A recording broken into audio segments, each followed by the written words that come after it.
Very good. Good evening. Welcome to the Malden, City Malden Planning Board's first virtual meeting. My name is Chuck Iovan, and I'll be presiding over this evening's meeting. I would like to read something first for the virtual meeting. In accordance with Governor Baker's March 12, 2020 order suspending certain provisions of the open meeting law, MGL Chapter 30A, Section 18, and Governor Baker's March 23, 2020 revised guidance on order by the governor prohibiting assemblage of more than 10 people. This meeting will be conducted virtually and provide for remote public attendance in the greatest extent possible.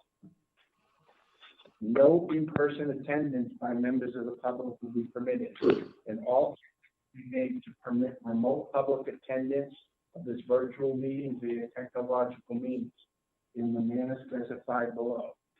And if available, their public broadcast of the meeting by Malden Access Cable Television on public access television channels. Public access will also be provided by posting draft minutes and/or transcript recording or record a record of the meeting on the City of Malden website at www.cityofmalden.org as soon as practical after the meeting.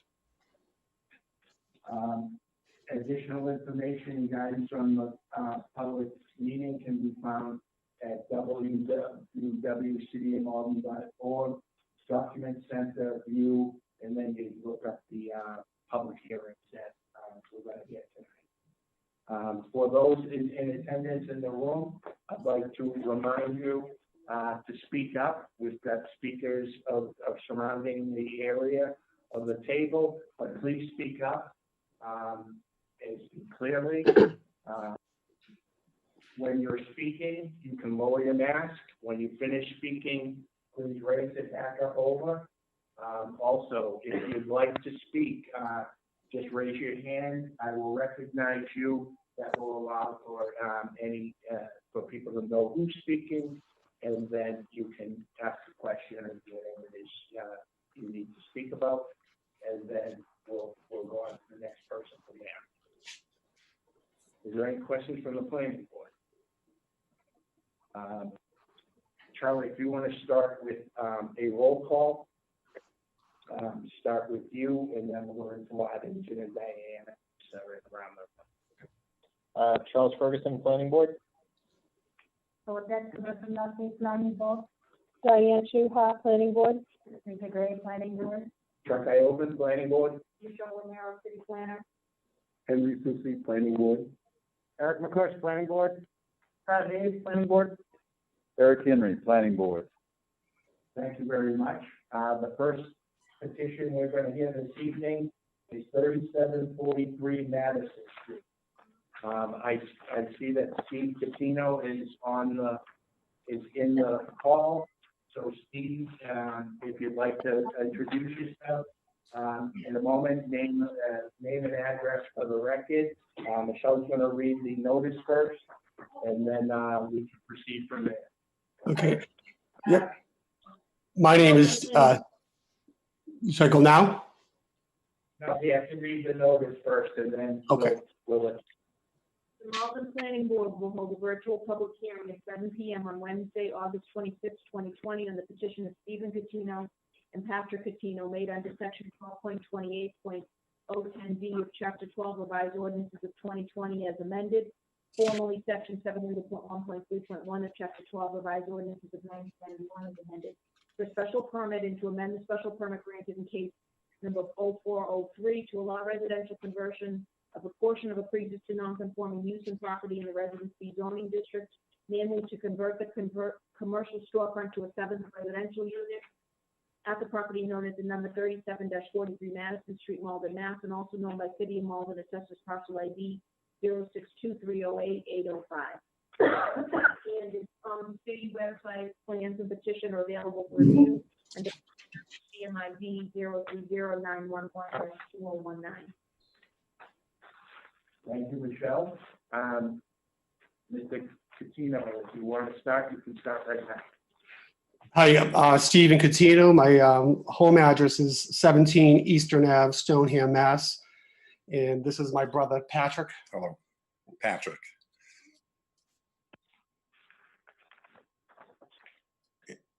And we're looking to, as Michelle said, to make a seventh apartment from the existing structure, what was years ago a store, a small store, a commercial store. Okay, can you describe what's going to take place? What type of renovations you're going to do? What type of adjustments to footprint of the building? Yep. With the building, it's going to stay as is, the way it is.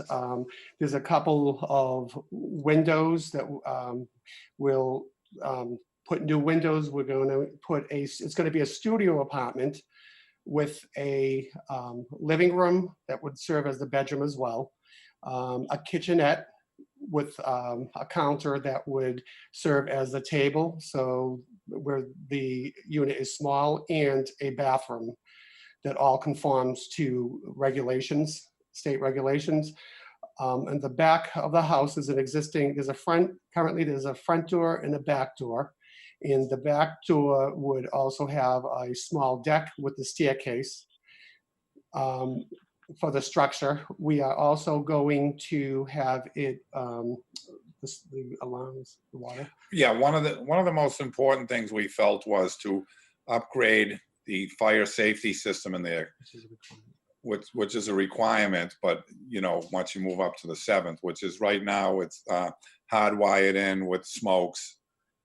But this will include upgrading it to a wet fire suppression system. For the entire building. For the entire building, including the new apartment, right, and the basement.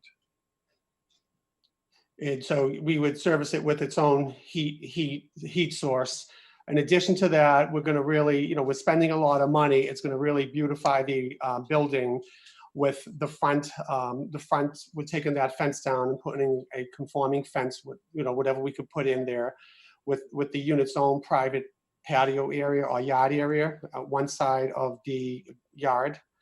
And we are doing the backyard. It's going to look nice. We have a contractor ready to come in to repave and to increase the parking from 9 spots to 11 spots.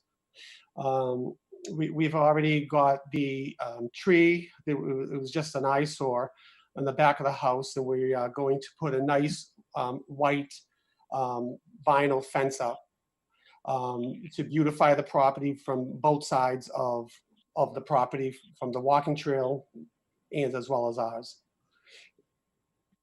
And I think that's it, right? Yeah, well, one of the other things we're going to do is alongside the neighbor's yard is to pull out and replace all the overgrowth there had us an old dilapidated fence with all the weeds and trees and stuff growing through, and create a nice line for the neighbors as well as us, and along with repaving it and putting up to code parking requirements, and so it's going to look good from the back. You can see from the walking trail or over at the coffee place off the curb appeal from the front.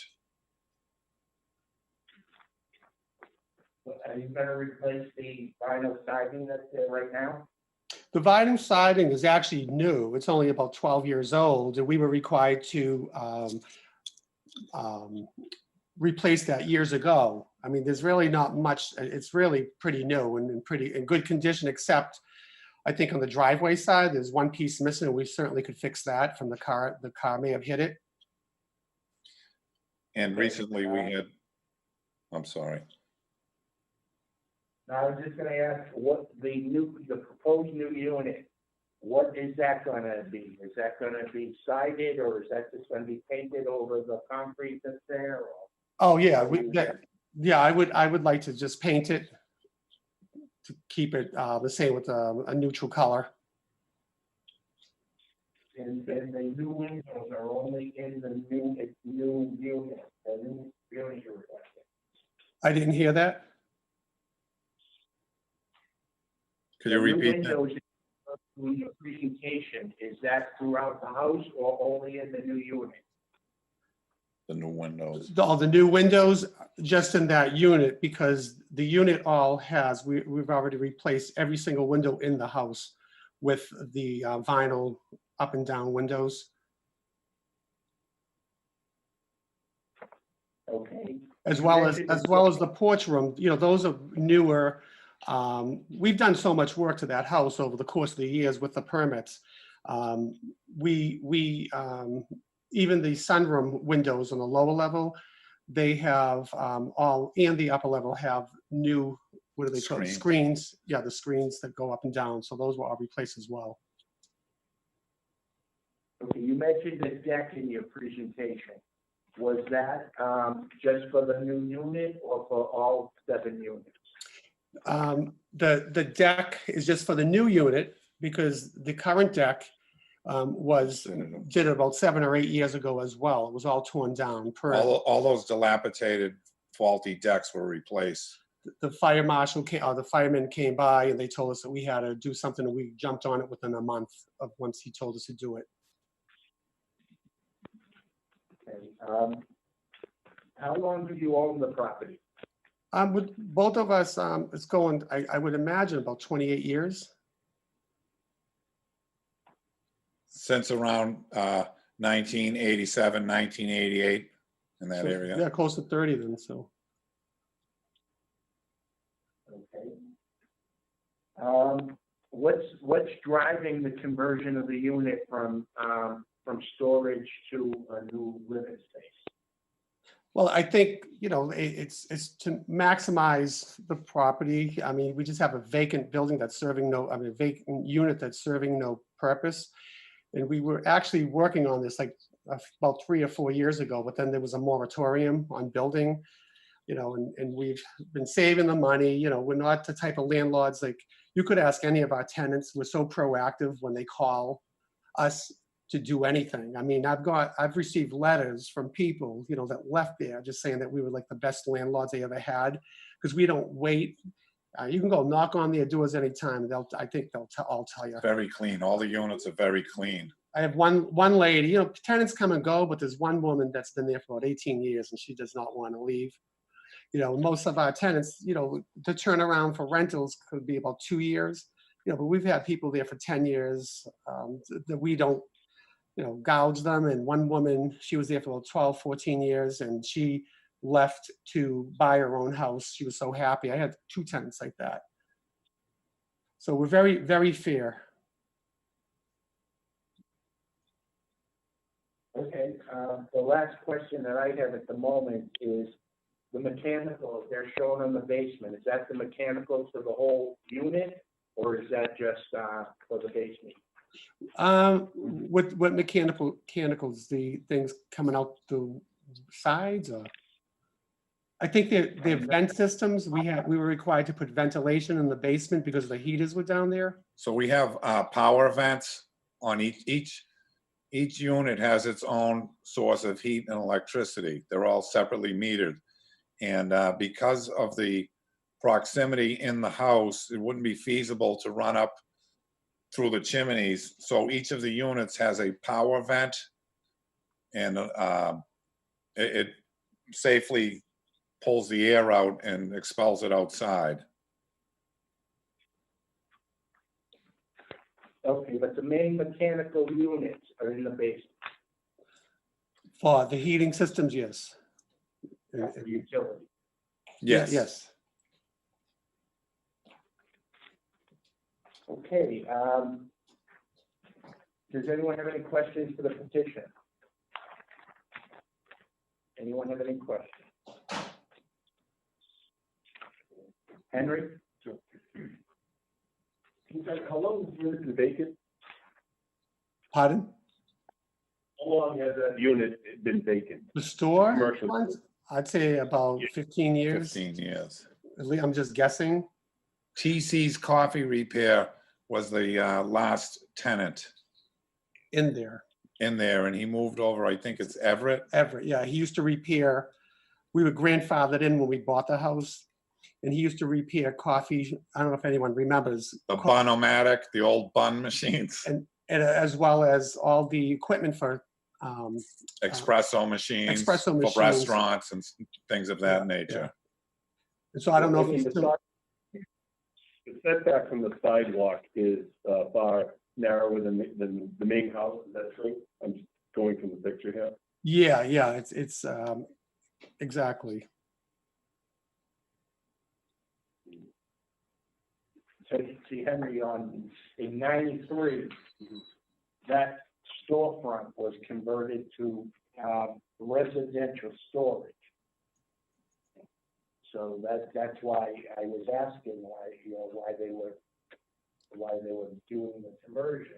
Right. They were renting it out to not need the storage anymore. And it sounds like they said it's vacant. Right. No, I like one person has her own storage, like they have like a little shed in the back. Like when you look at the little bump outs, and that's below the bathroom. So she has it. And then another person, he has so many closets, no one really needs it, because they have enough storage. It's been pretty Yeah, vacant, except for the clean. one person has a couple Tupperware bins in there. And I think a dolly, so it's something, it's something she could even put in the shed. It's the same person that has the Tupperware bins, and they're empty. Thank you. You all set, Henry? Good. Anyone else have a question? Anyone have a question? Michelle? I have a few questions. What are the dens used for? One den, just is like a computer room. And the other den, it's more like, I think they just do storage. Before, they use it as a bar. The kid that just, like a number 41, they use it for a really cute bar with a little checkerboard, or what are those things, chests? Chess game, yeah. Yeah, I mean, most people use it just like I've had a couple of people use it as a bar. Or a little stay couch or Day something. couch, very small. They really do use it for like what it's set up to be used for, an office or a den. So they're not used as bedrooms? No. No. Okay. Where, you said a wet system, is that a sprinkler system? Yes. That's what we're required to have, yes. You're required to do a sprinkler system. That's from what we were told, yes, so we're gonna do the whole building. So, well, I didn't understand. It sounded like you were offering to do something additional. Are you only required to do part of a sprinkler system, or what? I didn't understand. The entire building is gonna be a sprinkler system. Well, my point was, when I was explaining that, it would be upgrading the entire building as well, as opposed to staying the way it is. It would offer another layer of protection for the tenants that live there. Okay, and you're saying that's required? You're not. Yeah. I believe so, yeah. Yeah, we're doing it, so, because it's required to do. Okay. If we I move just up to don't know- the. I'm I didn't know sorry. if you were offering to do it as a benefit. If it's required under the fire code, we won't require it as a condition. But if it's not, and you're just saying you're going to do it, but it's not required, I would recommend it be part of this permit. And you're sure it's required? That's what I was told. I believe it was, yeah, when you Yeah. upgrade from a 6 to a 7. Yeah, If you go over 6 units, I was talked to and I was led to believe that it would require it, but we would be willing, even if it wasn't, it would be a concession we'd be willing to make. Okay, and where are you putting the vinyl fence? On all sides, or just the rear yard after the dwelling? Are you putting it on the driveway side? Is it Well, along the bike? yeah, we were gonna Yeah. put it along the driveway side, right? But of course, it wouldn't be as tall. It would kind of edge up, it might be 3 feet It's coming an out of the driveway. And then, on the opposite side, we would try to have the person have some privacy, because that would be, because the unit is so small, it'd be good if they had a little outdoor space of their own. So that would, when you're walking up to the house, the left portion would have a fence for that person to use as their own little, if you want to call it a courtyard or what, little privacy, so. Little private sitting area. The abutting house has a driveway that abuts your property. Where would this courtyard be, in the backyard? No, to the front, right, in between where the store jumps out, right, the storefront jumps out, and as you walk into the house, to the left. So the front yard to the left, right up to the sidewalk. So to the right of the storefront. Yes, Yes. correct. So, but where is it? You mentioned pulling down shrubs or cleaning things up. Where is the Looking- rest of the vinyl? Okay, so I don't know if you've ever been back there. We had those huge weeping willows. They were sick and old, and we had them removed, and we're gonna have the stump grinded. So along the bike trail, right over there to the rear, and then on the left side, the people that live next door, right now, it's all weeds and overgrowth, and, like I said, it was going through the fence, and it's all twisted up, and the fence is really old. We were gonna tighten that up and make it look beautiful with a nice brand new fence. And it would clean our neighbor's yard as well as ours and provide the neighbors with some additional privacy. Okay, and what about the industrial property that's in that back corner? Is the fence gonna go the whole perimeter of the property? No, Or No. And just so you know, they don't take care of their, property. So I cut up to their building, and it's an expense on me. But if I put the fence there, just, it would just be, you'd get all the overgrowth and everything else like that. But we're just gonna go either a chain link fence from up to that building, or the white fence, whatever we could do, because with snow plowing, we don't want to knock the, if there wasn't a car in front of it, we don't want to knock the plow to knock the white fence down, because the chain link might be more durable for that respect. But yeah, we would not go against the industrial building. We would just keep the land, the grass cut to make it look Yeah. nice. Okay, so now thank you. Just if you could clarify, so you're not gonna put vinyl fencing along that side? You're gonna put chain link, or? So we Okay, so from the rear, looking at our building from the street on the left side, from where the neighbor's driveway is exposed down to our property line, and probably have it do like a 45, a right angle right over to the industrial building. And then we weren't gonna do anything on that side of the industrial building. As you went towards the rear, towards the bike path, go from left to right with the white vinyl fence right up to our neighbor's line. So that would be, a clean definition, and there'd be no trees or overgrowth there. And then on the right side, we would go with the lower fence. It wouldn't need to be 6 feet high. We get along good with the neighbor. He's a great guy. And we'll probably start off at 3 feet and then angle up and go to like 4 feet and go down to the end of the property line. Michelle, and just so you know, in the planning board, what I also propose to do is, because I'm very conscientious about keeping this property clean, given the money we're going to spend. I was going to, if it's okay with you, to put a gate in the back of the building where the vinyl fence is, so I can go and weed whack against the fence, so it will always look good for the people walking against the trail. And I would just take, just my part of the prop, At our own at our own expense. expense. So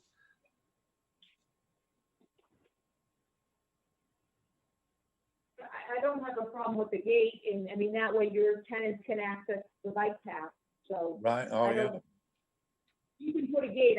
When I heard chain link fence, and it's not shown on the plan, so I wasn't clear where So it's basically along the northern property line with the gate, western and eastern property line. Yes. Abutting residential. You're gonna keep the yard grass? Yes. We'd like to keep it as much grass and green as we can. Even with the additional parking, we still provide a space for the tenants to use, and they're always having barbecues and they play, Weddings. they one of them even actually had a wedding, and then they've had the volleyball net, and it's really good use. You know, it's like their own small mini park there.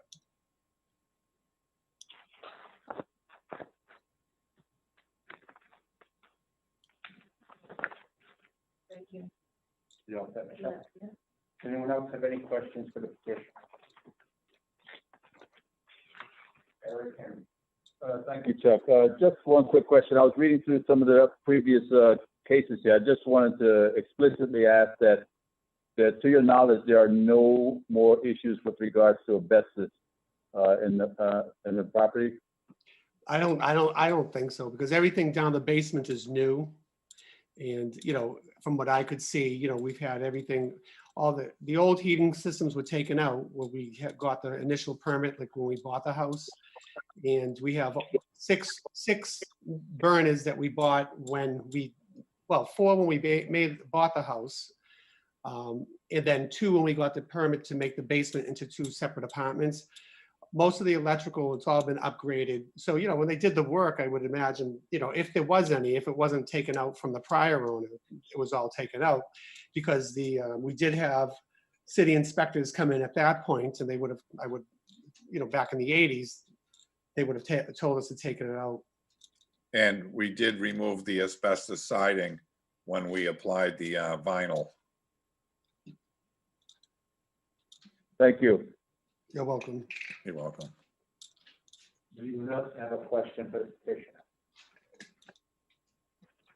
No questions. Mr. Catino, do you have anything else you'd like to present to the board? No, I appreciate that we're here, because we've been trying to do this for a long time, at least to this point. You know, but there was a moratorium of quite a few years ago. But we really appreciate any consideration you give us to make this a 7th unit building. And in closing, we've always maintained all of our obligations with anything pertaining to the city, as well as having, I can't remember any type of disturbance with that amount of apartments, no police calls or anything like that. That we're aware of.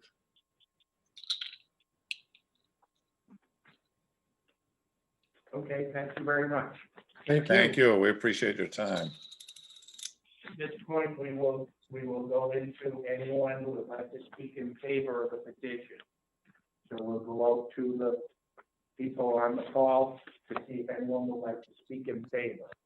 So the instructions for those listening at home, if you would like to speak and you are using the Zoom client, you're going to access it by clicking on the Q&A function in your Zoom client, and you want to put in your full name and your residential address for the record, and then we will then liven up your microphone and allow you to speak.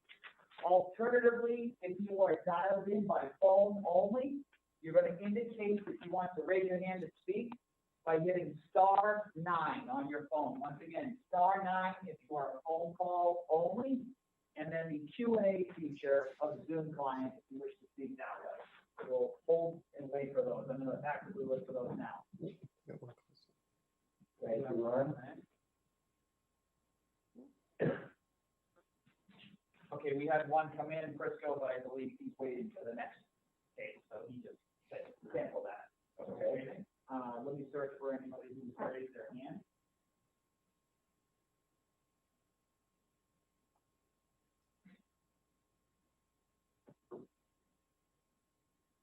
Usually just give a couple of minutes, because some folks technically have not done this, so we just want to give people ample time. Yep.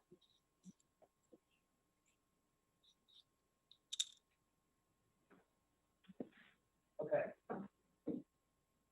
We have a couple coming in. All right. Our first person is Peg Crow. Malden. Hang on one moment, Peg, while I liven up your mic.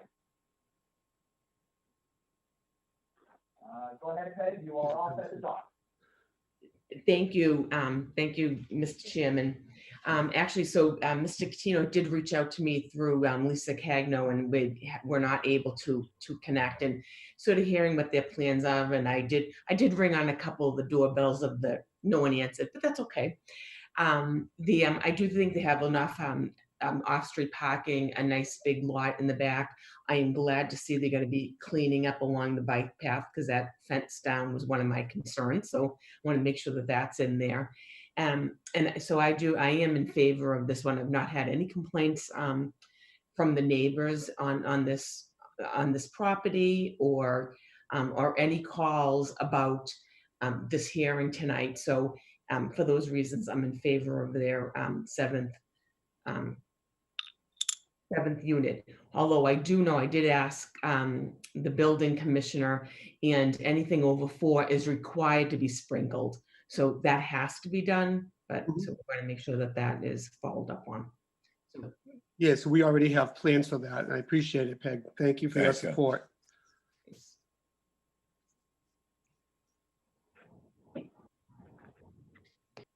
that it, Peg? That's it. I'm in favor. Thank you, Peg. Very much, Peg. Okay. Is there anyone else that would like to speak in favor? Next, we have Stephen Lindwall of 83 Jacob Street. Hang on one second while I unmute the mic. All right, go ahead, Councilor Lindwall. All right, yeah, let's see. Can you hear me? Yes. Okay, yeah, I just, I know I was out along the bike path and seeing that, that fence is in bad shape on the back side there. So one of the issues we had along the bike path is that owners are pushing fences into the right of way. So I just want to make sure that there's a condition that, the fence be located on the property line and not encroach onto the MBTA right of way. So that's, otherwise it is a rough area. There's a lot of trash there. So I just, if there is any, thing to the fence, that it be, that the owner confirm that the fence is located on the, their own property line and not within the MBTA right away. So, so that would be my comment, but always great to have good neighbors. And I'd encourage you even to have a gate there so your tenants can get back there and that type of thing. I was thinking more in terms that we would clean it up. So we could, instead of like letting it build up over years like it does, yeah, we could periodically on a routine go out there, weed whack it, and clean any cans and bottles and litter, and make it look beautiful from either side. Yeah, no, that would be fantastic. It's we appreciate having a neighbor like that. So supportive of that. I mean, so supportive of the project. So thank you. Great. So we're not moving the fence out. It's going to be the same boundary as when the MBTA put it out Okay. years ago. So and you'll see that it's right within the building next to us, and so it's going to be the same footprint. All right. Excellent. Thank you.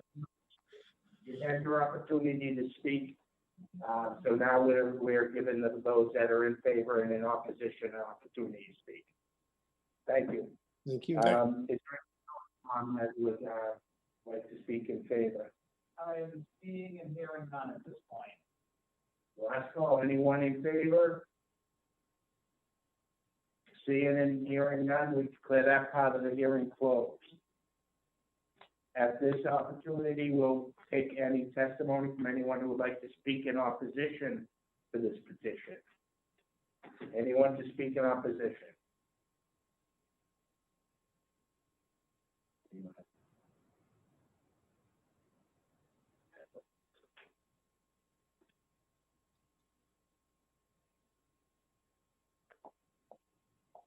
Anyone run? Okay, last call for anyone in opposition. Seeing and hearing none, declare that part of the hearing closed. Michelle, do you have anything to read in opposition or in opposition or in? Very good, so there's nothing, being read, so that's good. If I could turn it over to you, can you take us through the staff report, please? So you did hear about the proposal. I've given you the breakdown, which is based on the plan. This is contained in the planning report and recommendation, which is incorporated here and by reference to the record and your decision. You have the breakdown of the existing 6 units, the locations, the square footage, the number of bedrooms, the proposed 7th unit. The plans that were submitted are identified here. I will not read those out loud. You all have copies of the plans. Again, these are incorporated in by reference into the record. The property is located in the Residence B zoning district. The existing and proposed continued multifamily dwelling is up to 3 stories, is allowed by special permit in this district. As you heard, the property was originally a 4-family with a commercial storefront. In 1993, it was converted to residential storage. In 96, there was another special, that was by special permit. There was another special permit granted to convert the 4-family to a multifamily with 6 dwelling units. And then most recently, in 2004, this board granted a special permit to amend the condition regarding removal of asbestos siding. Direct abutters to the west are a 2-family and motor vehicle repair shop to the north. The abandoned Boston, Maine, Saugatuck Ranch Railroad right-of-way that's used as the Northern Strand Community Trail by a public multimodal path. To the east, a single-family dwelling. To the south, on the other side of Madison Street, a single-family dwelling used as a church rectory and a multifamily dwelling, 16 units. The Industrial 1 zoning district abuts the properties in the north, and surrounding land uses are industrial and business to the north of the trail. The Residence A zoning district begins on the other side of Madison Street, the southern side. Surrounding land uses are residential except for a church parking lot. In terms of dimensional controls, the property does not comply with current requirements for lot area, front yard and side yard setbacks. The property predates and is exempt from current zoning. Considered pre-existing nonconforming. The proposal creates no new violations. It maintains the existing nonconformity. In terms of parking, the current use of the property is exempt from current zoning.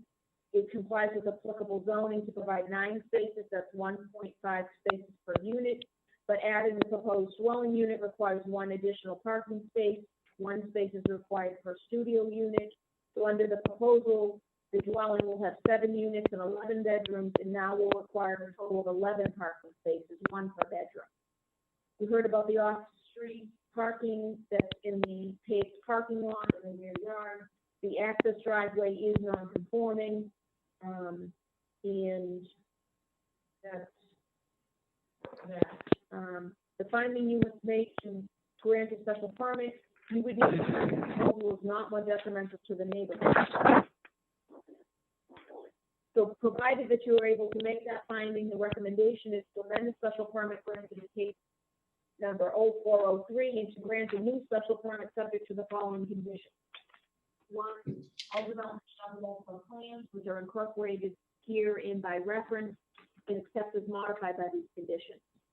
2, the maximum total number of bedrooms at the property is 11. Again, 2 second-floor units may not be used as bedrooms. Porches, decks may not be enclosed. 4, install 11 parking spaces on site as per plan. I've also added to that condition paved parking area and driveway. 5, repair, replace sidewalks and curbing adjacent to the property to the satisfaction of the DPW director, including any damage during construction. 6, a temporary construction dumpster may be allowed. No permanent dumpster is allowed at the property. 7, maintain landscaped yard areas and open space as depicted on the plan, except where new pavement is proposed as per plan. I would recommend that you also, well, we'll get to another condition that has to the stage area. They're stating that the yard area is going to remain grass. It's shown on the plan. I believe this was an existing conditions plan. So if you want any specific thing in terms of landscaping, you would need to indicate that now. because again, this is seems to be part existing and part proposed. It's showing shrubs and things like that, but it's in brush, but I'm not sure. It also showed a tree line which has been removed, so. It should maintain as much green space. Okay. Yes. Maintain landscaped yard areas and open space as depicted on the plan.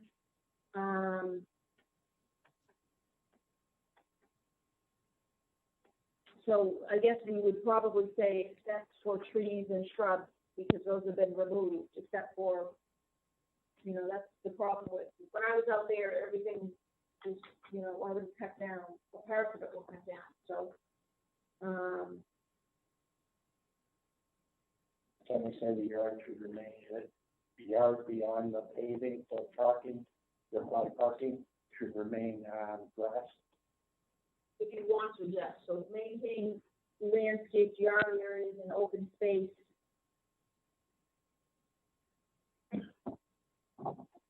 As grass. Or with, you want to say with lawn or something like that, or does it have to be grass?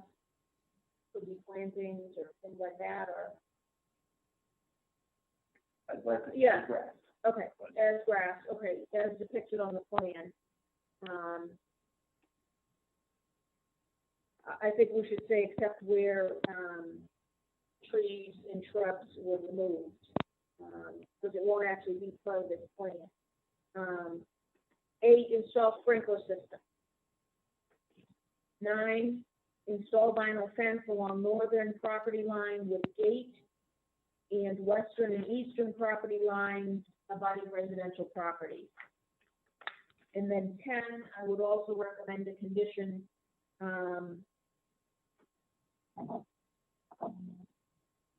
maintain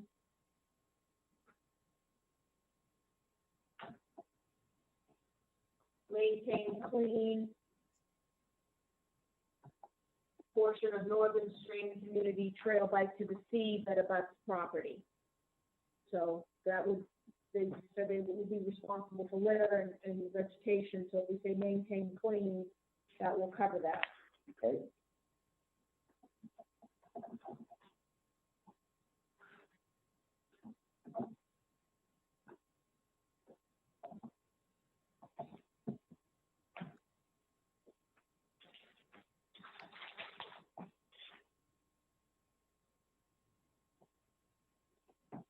Is that it, Michelle?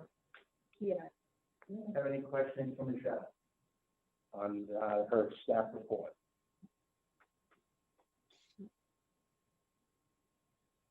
No? No questions. I will note one thing if I could. If you mentioned putting a patio in the front yard, if you say it has to be grass, then it's, he's not gonna be able to do that. That's not shown on the plan, the patio, it's shown as grass. Is it? Both parts of the, Right, but I thought the deck was more for the new.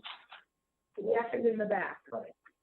right, but the conditions of maintain landscape yard areas and open space as depicted on the plan, and I added that as grass. I thought he was gonna put the patio in the front, but maybe I misunderstood. Yeah, no, that's what we wanted to do. Just part, when you're walking up to the house, the portion to the left that's against the unit that we want to convert. So where are you looking at this patio?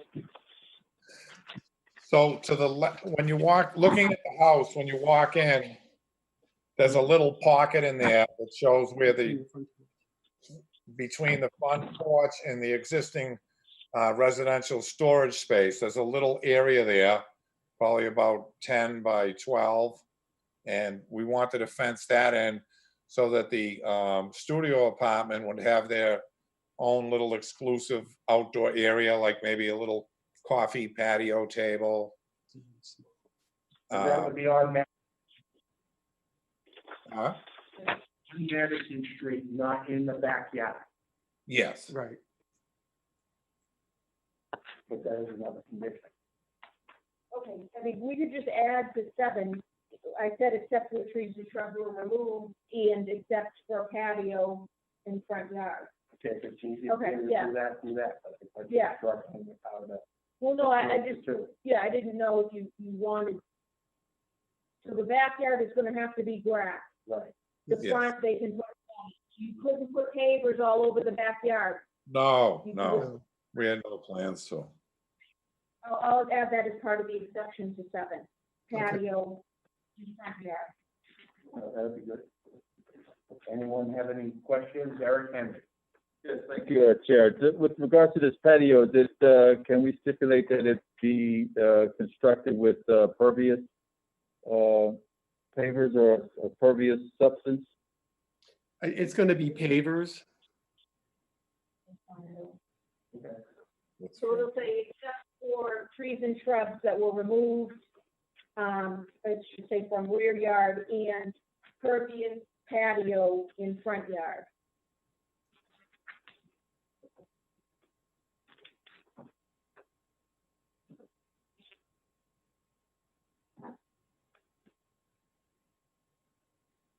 Okay, any other questions for Michelle?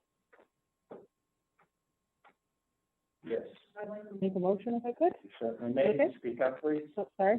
I'd like to make a motion to grant it with the 9 conditions we have. 10, sorry. The 10 conditions. Okay, Diane's made a motion for the recommendation of staff with 10 conditions. Eric will push. I'll second that motion. Thank you. Eric seconded the motion.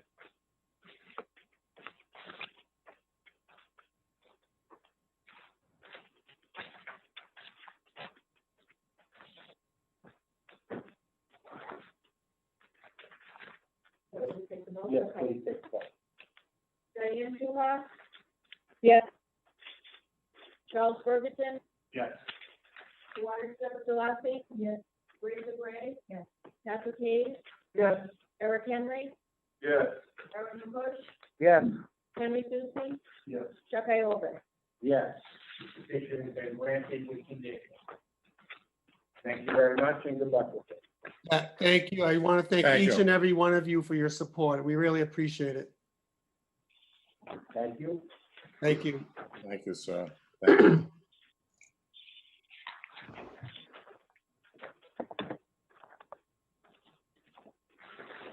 Okay, the next hearing we're gonna hear will be 190 Commercial Street at 188 Commercial Street. Just like to announce that Rita Gray was not in attendance at the original hearing back in August of 2019, so she will not be participating in this hearing, and we will proceed with 8 members. Give us 1 second, and then Michelle will read the notice.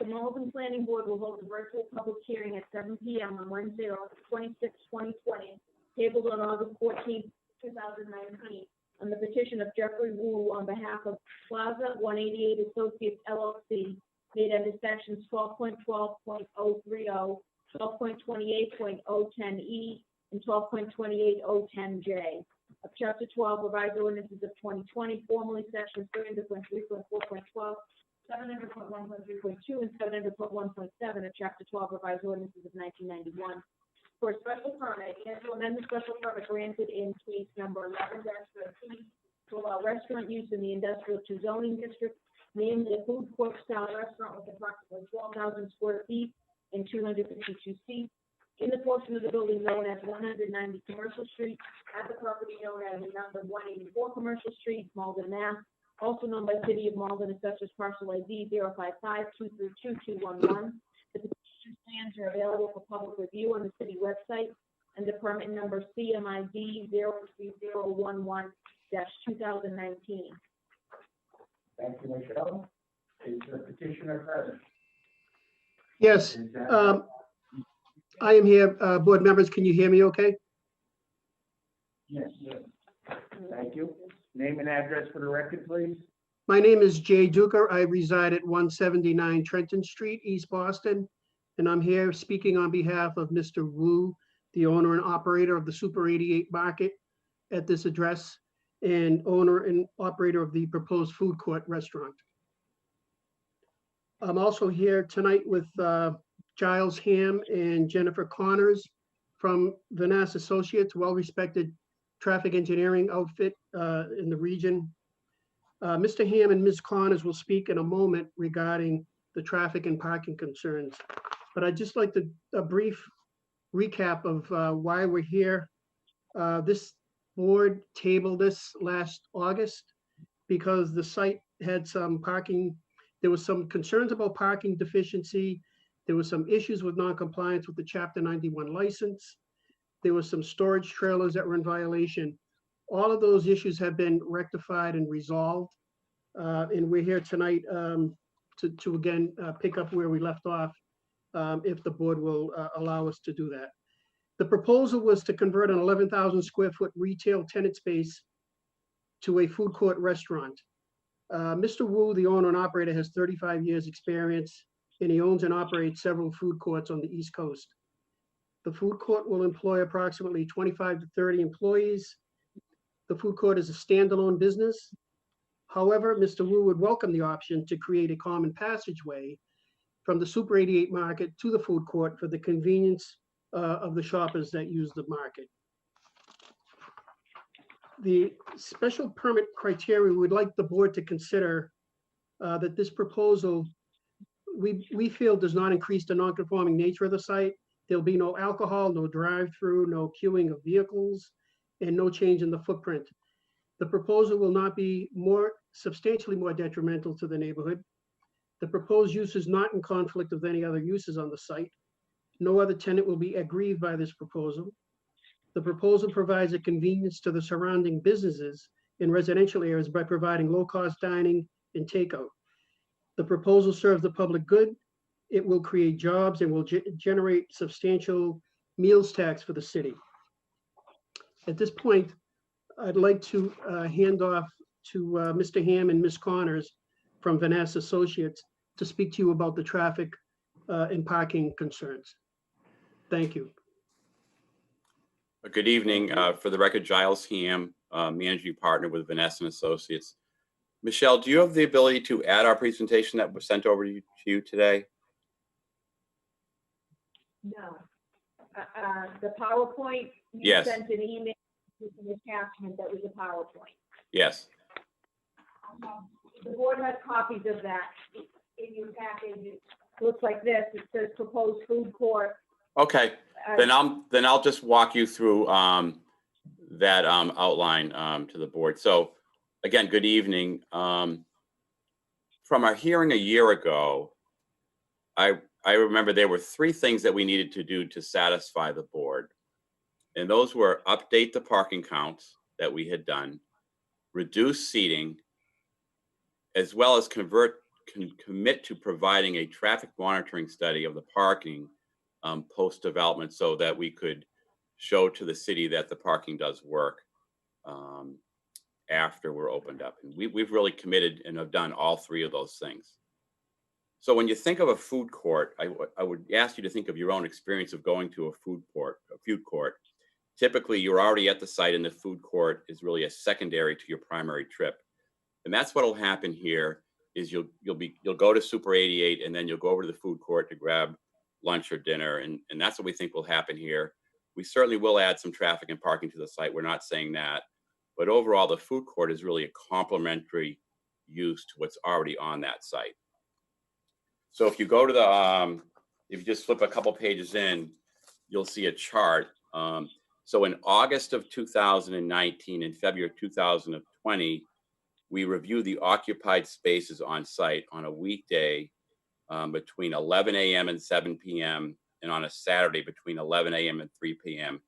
So we counted every space and determined whether it was occupied or unoccupied. During those periods, the least amount of spaces that were vacant on the site was 123 spaces, and that happened 11 a.m. in the morning.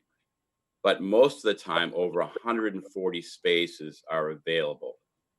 And I think if you've been to the site, you would see that there's a lot of vacant spaces there. And a lot of the time, over 50% of the spaces are vacant there today.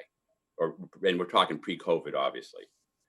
The next slide just really shows some bar charts of the same thing, where the supply out there is 298 spaces. And again, most of the time, a lot of those spaces are vacant. So we've just provided a bar chart for the weekday and a bar chart on Saturday. And you can see on Saturday, most of that parking lot is not full.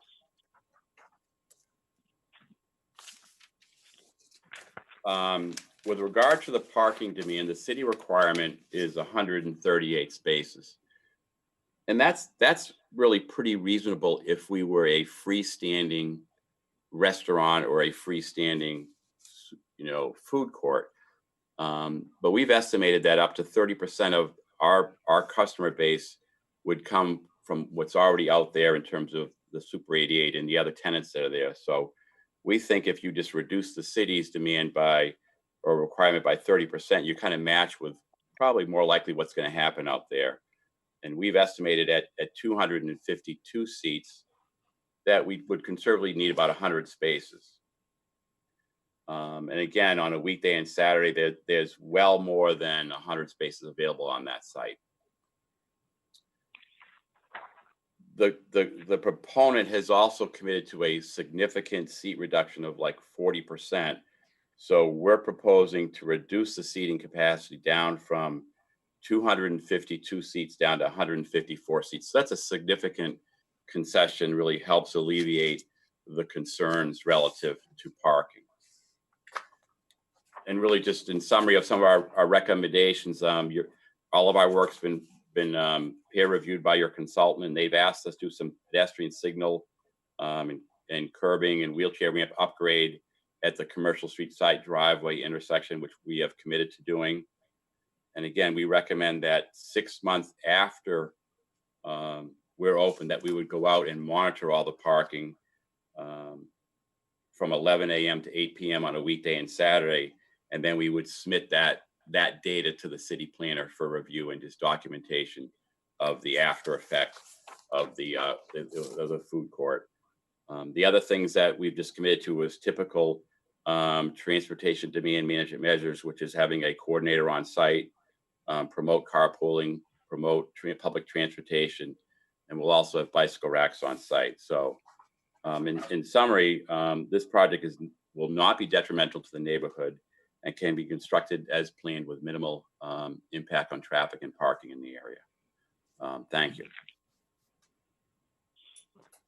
Mr. Ham, question for you.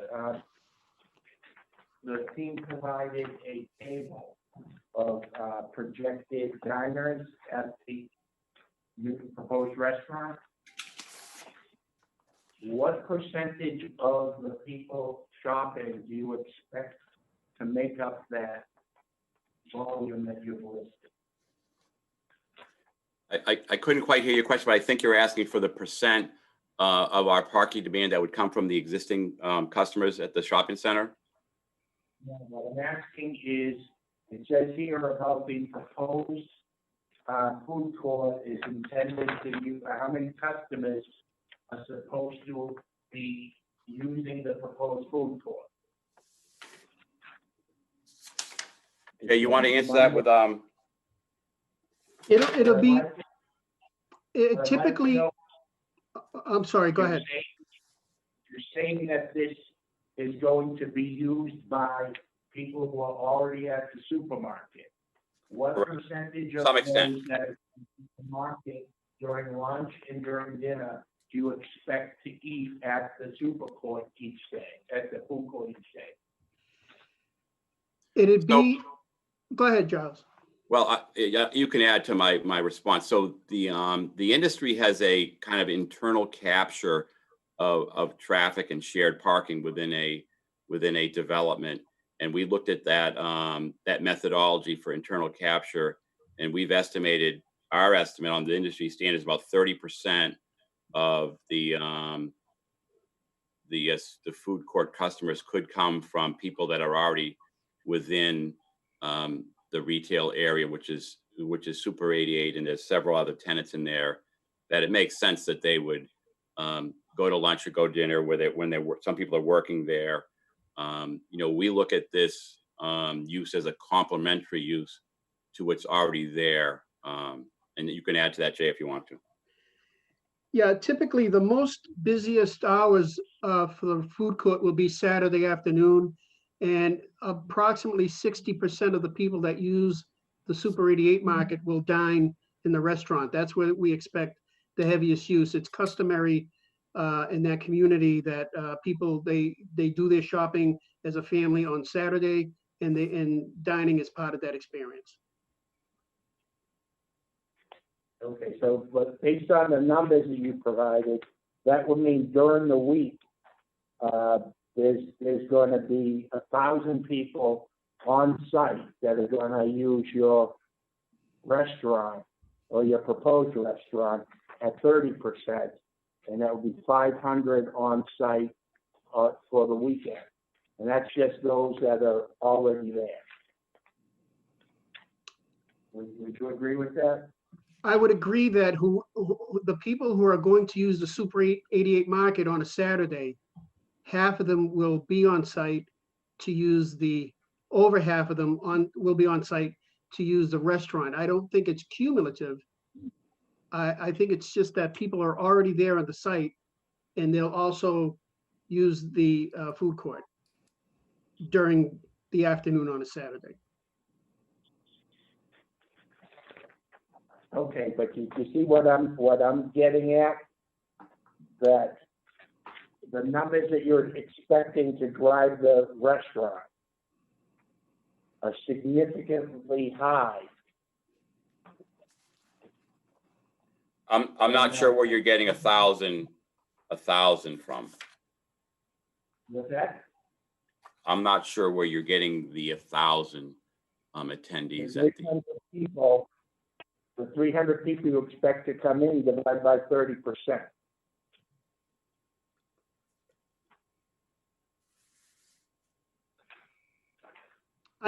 If I may, I think you may be looking at it cumulatively. So on any given day, if the restaurant, which is not there today, whatever the traffic impact is today, on a Saturday afternoon, 60% of the people that are already there are going to be the people that are going to use the restaurant and not create any further traffic coming to the site. Right, but I guess what I'm saying is that's already 500 people, and how many do you expect come in a car? 2, 3? We would expect 4 per car on a Saturday. Okay. On a Saturday.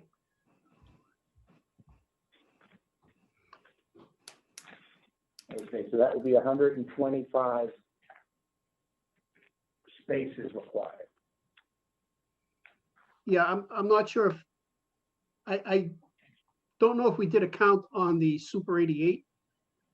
But all I'm saying is we did a count on the expected number of patrons that will utilize the restaurant. There's a chart there that spells out peak times, and that includes the people that are coming from the market on any given day. Right, and then you have the Social Security Administration, you have the laundromat, you have the insurance company, the hair products company, Sunsetter, and all those other people taking up spaces. Right. I think if you look at the projections that are on a table, lunchtime between 11:30 and 2, they expect about 200 customers to dine into the food court. But in a 2.5 hour span, 200 customers. Right, and another 100 doing takeout or Correct. delivery. Yep. What's the breakout between delivery and takeout? we do not expect to do much delivery. I don't have that real hard number. Because we're assuming that it's just gonna be local people, for the most part. It's not really a destination place, except for the area, the residential, the businesses, the people who are already, have tenant spaces in the mall. Those are the projected figures. We don't, anticipate, much takeout, less than 10%. Okay, thank you very much.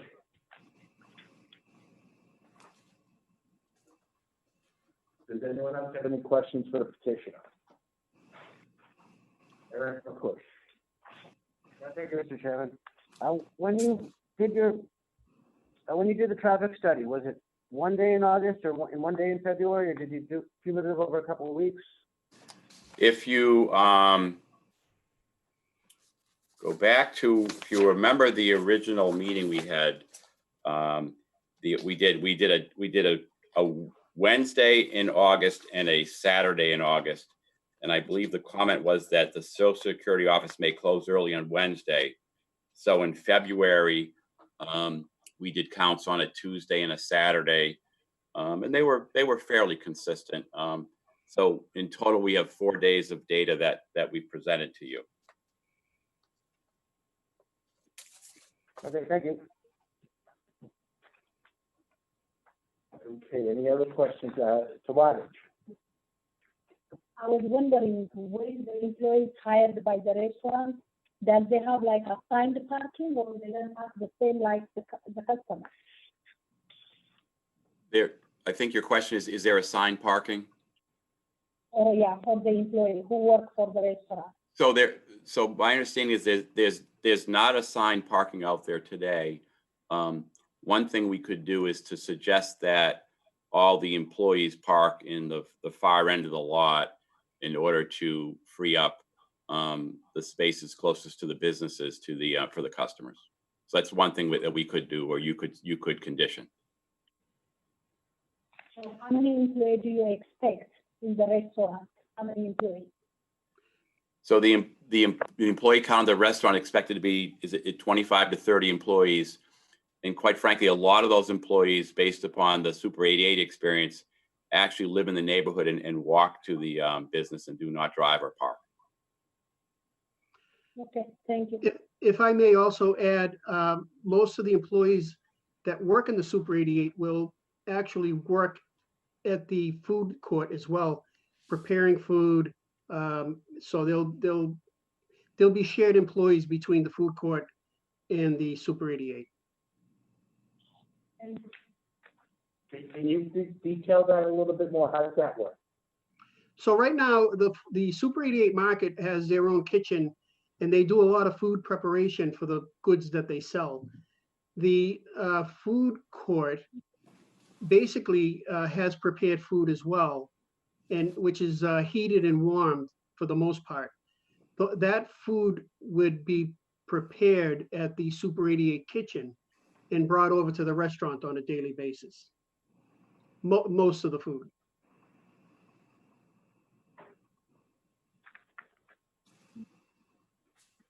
Is that a complication? I didn't understand that. So they're not going to, could you say that again? They're not going to continue to do that?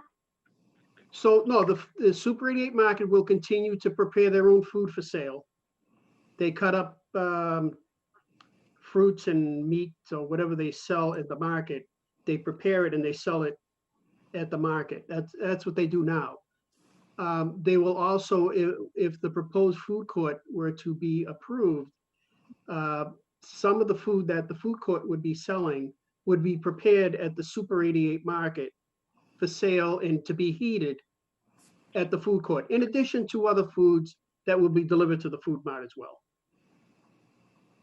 So, but the question was about employees, and what I was trying to make a point is a lot of the employees, because Mr. Wu is going to be running both operations, the employees are shared to some degree. That was my point. It's a shared employee. So you're saying the food court will prepare food and then they'll be sold at the supermarket? No. Way around. No, The other way around. yes, correct, Michelle. So they'll be prepared at the Super 88 and brought over to the food court. Correct. So then what are the 15 or the 15 kiosks? I thought those were all individual kitchen kiosks. The kiosks are independent. They're all gonna be owned by Mr. Wu. They will all have their own food source and food delivery. Some of the food that they sell will be prepared at the 88 market, just to be heated and warmed and out the door or out to the table. When people come for a quick meal, they'll be prepared meals, basically. Mr. Wu intends on operating all 15 kiosks with each kiosk having different food types.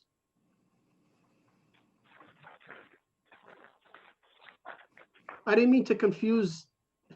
The question really was about employees, and I wanted to make a point that the employees are going to be shared. So it isn't like even though there's 25 to 30 employees at the food court, some of those will be shared by the Super 88 market, actually preparing food as any restaurant would. They would be preparing it at the Super 88 market. And then did you walk over into the kiosk and bring the food? It would be, that would have to be approved by the Board of Health to some degree, because there would have to be two separate licenses, CV license for the food court, and the Board of Health is gonna have to approve that. If that's something that can't be approved, then all the food will be delivered to the kiosks, and the food will be prepared at the kiosks. I was only trying to make a point that the plan is to try to share the employees and utilize the large kitchen at the Super 88 market to reduce the number of employees.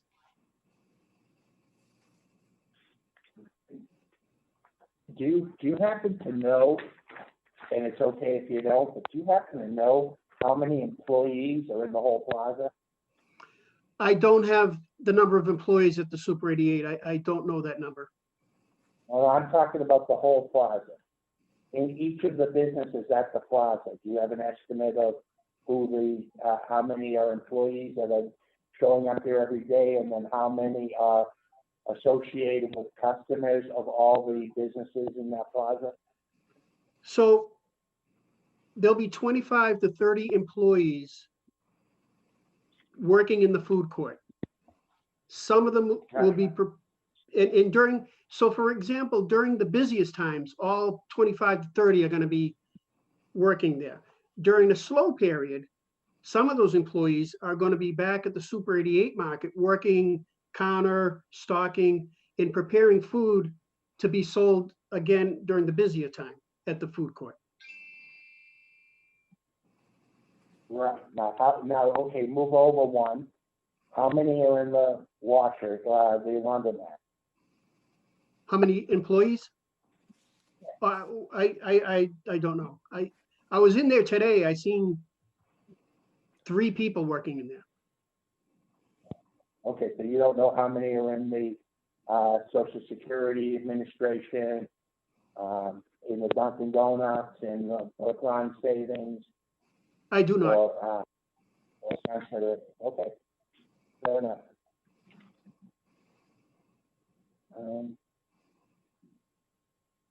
Michelle, do you have any questions? Yeah, just on that note, you said Mr. Wu runs the supermarket as well? Did I hear you say that? Yes, that's correct. Mr. Jeffrey Wu owns and operates the Super 88 market, and he's the proposed operator. He's the operator of the proposed food court as well. Yes. Is he on this call? No, he's not on this call. Okay, so he could get us that info on the employees. On the number of employees at the Super 88? Yeah, I was just, it's the same petitioner. I was wondering if he might have that handy.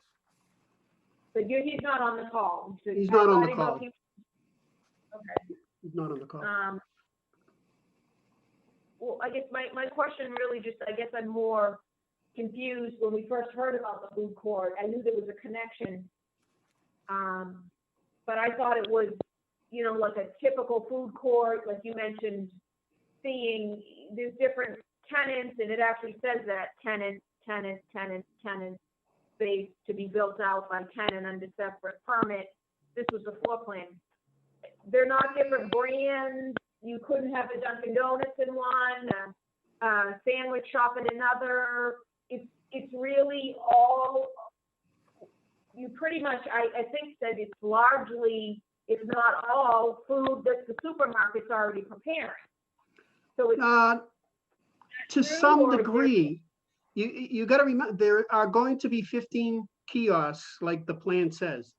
Each kiosk is going to have a different style of food. There'll be Indian, Chinese, Taiwan, American, Italian. So Mr. Wu is going to own all of them. And to some extent, some of the foods can be prepared. Some foods are special foods that'll be prepared at the kiosk. But it's a standalone food court for the most part, and each kiosk is going to sell their own brand, their own style of food. And some of the food will be prepared at the Super 88 kitchen to share the resources. My whole point in bringing that up was to let the board know that these employees that come to the food court are also going to be shared with the Super 88, which would kind of lessen the impact of employee parking. I did speak to Mr. Wu last week as far as the employees. To his knowledge, he told me there was about 4 vehicles. People generally walk, they live in the neighborhood. There is some carpooling, and he believes there's not more than 4 vehicles that come at any given time with employees.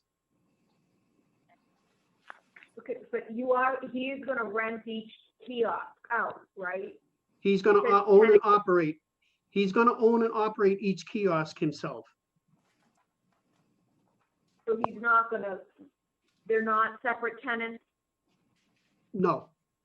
He will own and operate each kiosk. The only difference being each kiosk will have its own brand of and style of food. Sort of So like an international, excuse me? He'll hire the employees that are going to work there. Those will all be his employees, yes, correct. So this He'll have complete control over the employees. So this says unit tenant will file their work under separate application is not correct. Each unit, he's doing it all, and he's operating it all, and he's hiring everybody. Yes, that's correct. So you wouldn't get a chain or a brand. No. Okay, thank you.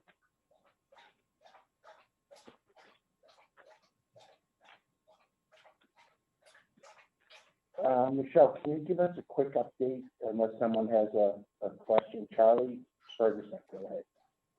Yeah, I just wanted to revisit the parking if we could. So if we start with the slide that says summary, you walked us through that on basically the city requirement being 138 spaces, and I think I understand the 30% internal reduction being basically the overflow from the Super 88 to the market there, or to the right. Okay. So that's that 30%. So granted that that 30% are the same customers, so we're going with 97 spaces. If we go back to the weekday and the weekend observations, the 2 prior slides, so if the capacity is 294, I mean, simple math, it's anything that exceeds anything at 200 parking spots already taken up. Just want to make sure I understand that the observations that were taken were this is the current state of the parking lot with. So if we're going to say that 97 additional spaces will be, if we're looking at the weekday one, basically from 5:30 on, we're exceeding 200 spaces. so that would exceed the capacity of the lot. And Yeah, if we're so- looking at Saturday, So actually, the 200 spaces are actually what's vacant. Those are available spaces. If you're looking at the bar charts, yes, those ma'am. are So there's- those are all available spaces. So, you know, I think the data suggests that it does work, and we're very confident it's going to work. And that's, you know, we felt that we could give the board a comfort level of that, you know, post development, and we've done this before in other communities. We'll go out and we'll do these same exact parking surveys and submit it to the city to show how the parking works. Okay, thank you. I was taking that as taking spaces, not. Okay, yeah, I'm sorry. Yeah, thank you. I have questions on that. Yep, go ahead. My question about that offer to do the parking study. What would happen if you do the parking study and you're deficient even more of the parking? There's a parking overflow, there's a parking issue, you're not able to meet parking on site. What would you propose the city do? Revoke the permit, or would you be willing to come back into this board to amend the permit, to reduce the restaurant, or how would that work if the results of the study? Yeah, I think that's a fair question. I think we want this to work. We want it to work for the client, and we want it to work for the community. We want it to work for this board. If there, so we have made a big concession to reduce the seats down to from 252 down to 154. If there's a comfort level with this board that maybe we would reduce that number a little bit more, we're willing to do that. But I think, you know, what's going to drive a lot of the parking is the seats, because if you can't go in and seat, you're not going to go there and eat. So we would like to keep the 154, but if this board's not comfortable with that, we can go with a lower number and then monitoring and show you it works. And then we would have to come back to you again if we wanted to exceed the seating. So I'm comfortable with the 154 number. I only suggest to you if this board is not comfortable with that, we're amenable to talking about that. But I'm confident that it's going to work. In any event, we're going to monitor and report back to you. And if you want us to come back and present to this board, I think we can probably do that as well. No, I don't question that you would watch it, and that you could count it, and that you could even come back and present it. But I'm not sure, you know, legally what the board would be in a position to do. I mentioned the revocation of a permit, but the board can't revoke a permit. The building commissioner would somehow need to have some sort of grounds to revoke it, or I guess you could agree to come back, but we would also need you to agree to amend the permit and somehow reduce it. I mean, it wouldn't, just to come back and do a check-in, I don't think it's gonna, you know, work if it ends up there's an issue. If there's no issue, of course, you check in and everything's fine, but I think that the bigger issue is, you know, this board issues a permit. It's not a temporary permit. It's an actual permit according to registry, and it's binding, and unless somebody appeals it in 20 days or you're in violation of it and the city could, you know, revoke it, it's out there and it stands. So I'm not sure. And I understand your point, and that goes with a lot of projects, whether it's parking or whether it's traffic. You know, you're not in the position to revoke a permit. So I was just suggesting to you, I think the 154 seats is reasonable. If someone is not as comfortable as that as we are, then we're amenable to talking about that. And that's really the only suggestion I have in terms of your question. Michelle, if I may, I understand, you know, the mechanism is not, you know, a good idea. How would you reduce the seating? I think it's important to know that we also need to get a license from the license board, a CV license. And they'll also put a number on the number of seating that serves the public good. If for some reason this doesn't work out and Giles does his post report, the license board could also reduce the number of seats to, you know, make sure that this is serving a public good. So we think it's a good project, and we want it to work. We want the city to be comfortable, and we'll be willing to make concessions as far as any conditions by this board or the license board. We don't want to go in there and not have it work and have parking issues. That's not our idea. We think it's going to be a benefit to the neighborhood, and we think it's a good project.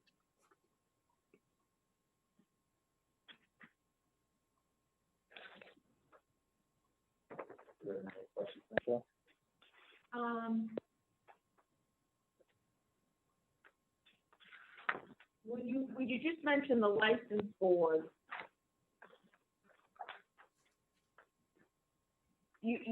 The license board here in Malden grants liquor licenses. Are you talking about that, or I think it's the Board of Health that would grant the CD license? Correct. I'm sorry, it's the Board of Health in the city of Malden. Correct. Talking about that. Okay.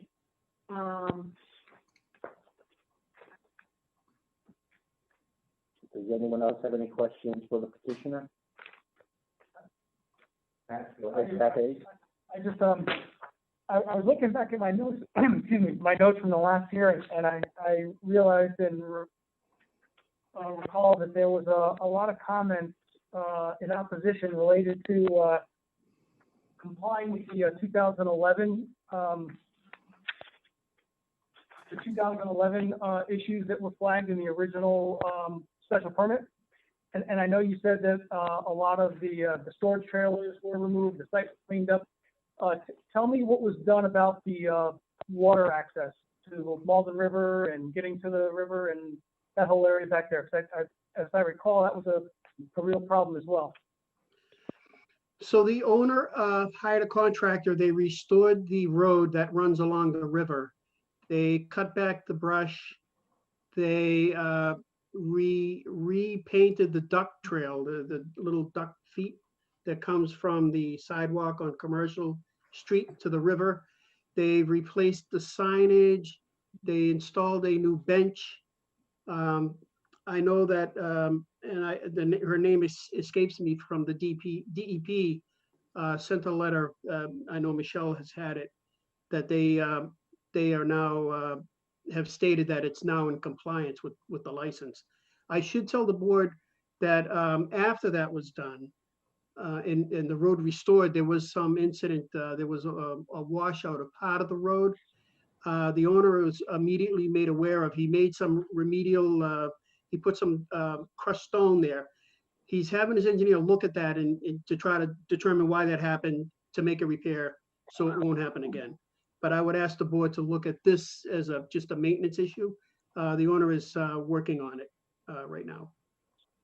So you referenced that you said that there was a letter that the DEP sent to the city saying that the site is in compliance?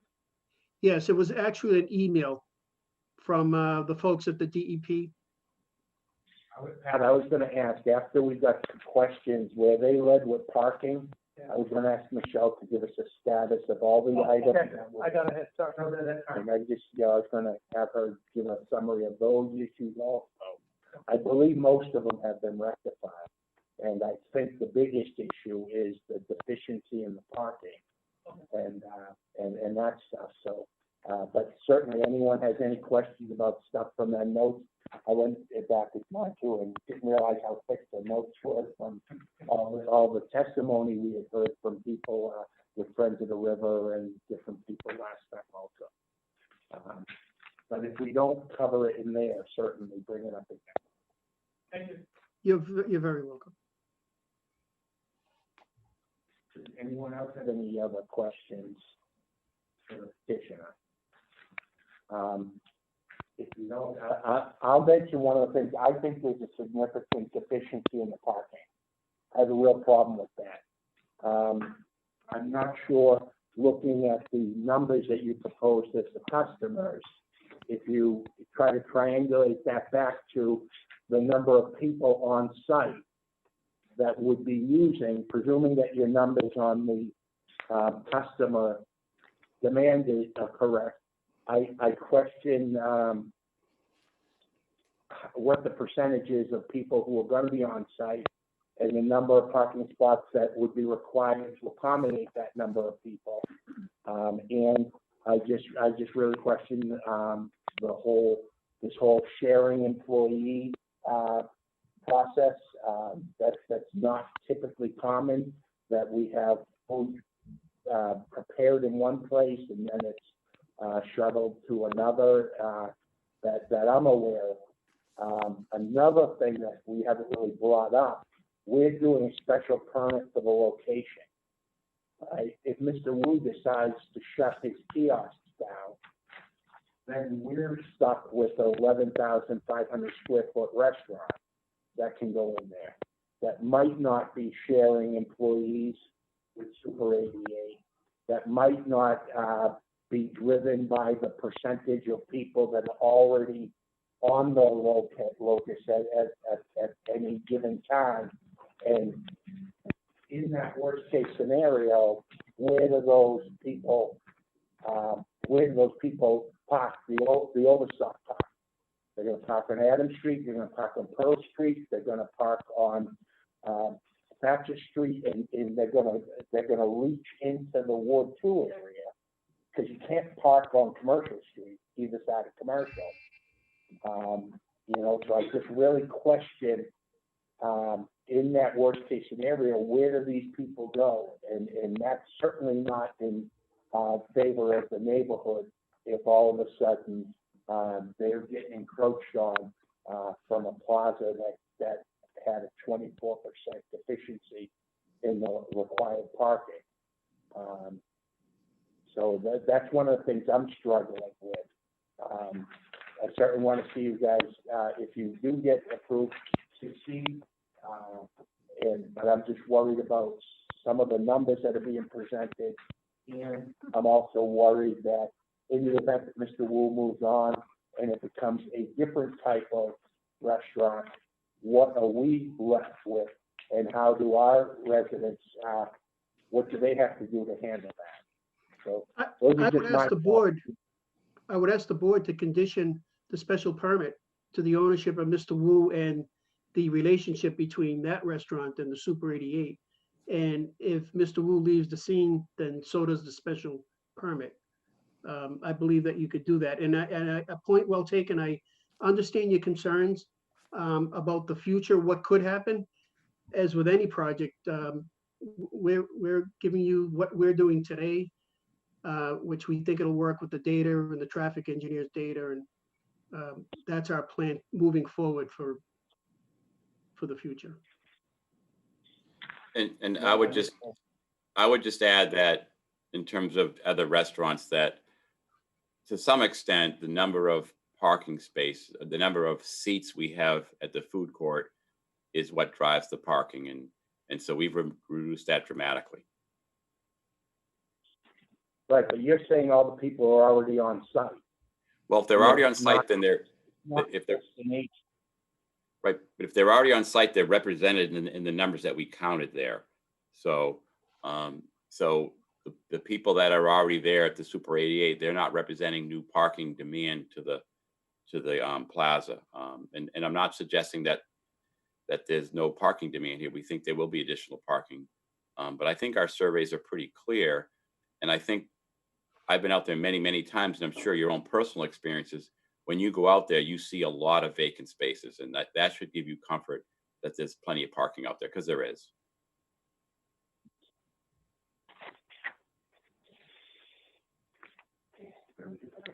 I had a question. So I had looked back at my notes as well. So you previously had presented that you were going to lease the kiosk. So you're stating now there's no lease, there's no sublease, there's no license. They're all owned and operated by the owner of the supermarket. That's correct. There'll be one license for Mr. Wu to operate all 15 kiosks. Okay, so he won't lease them out to anybody? No. All the employees will be his employees. He'll have control over the employees and everything that goes on in the food court. Do you need the 15 kiosks?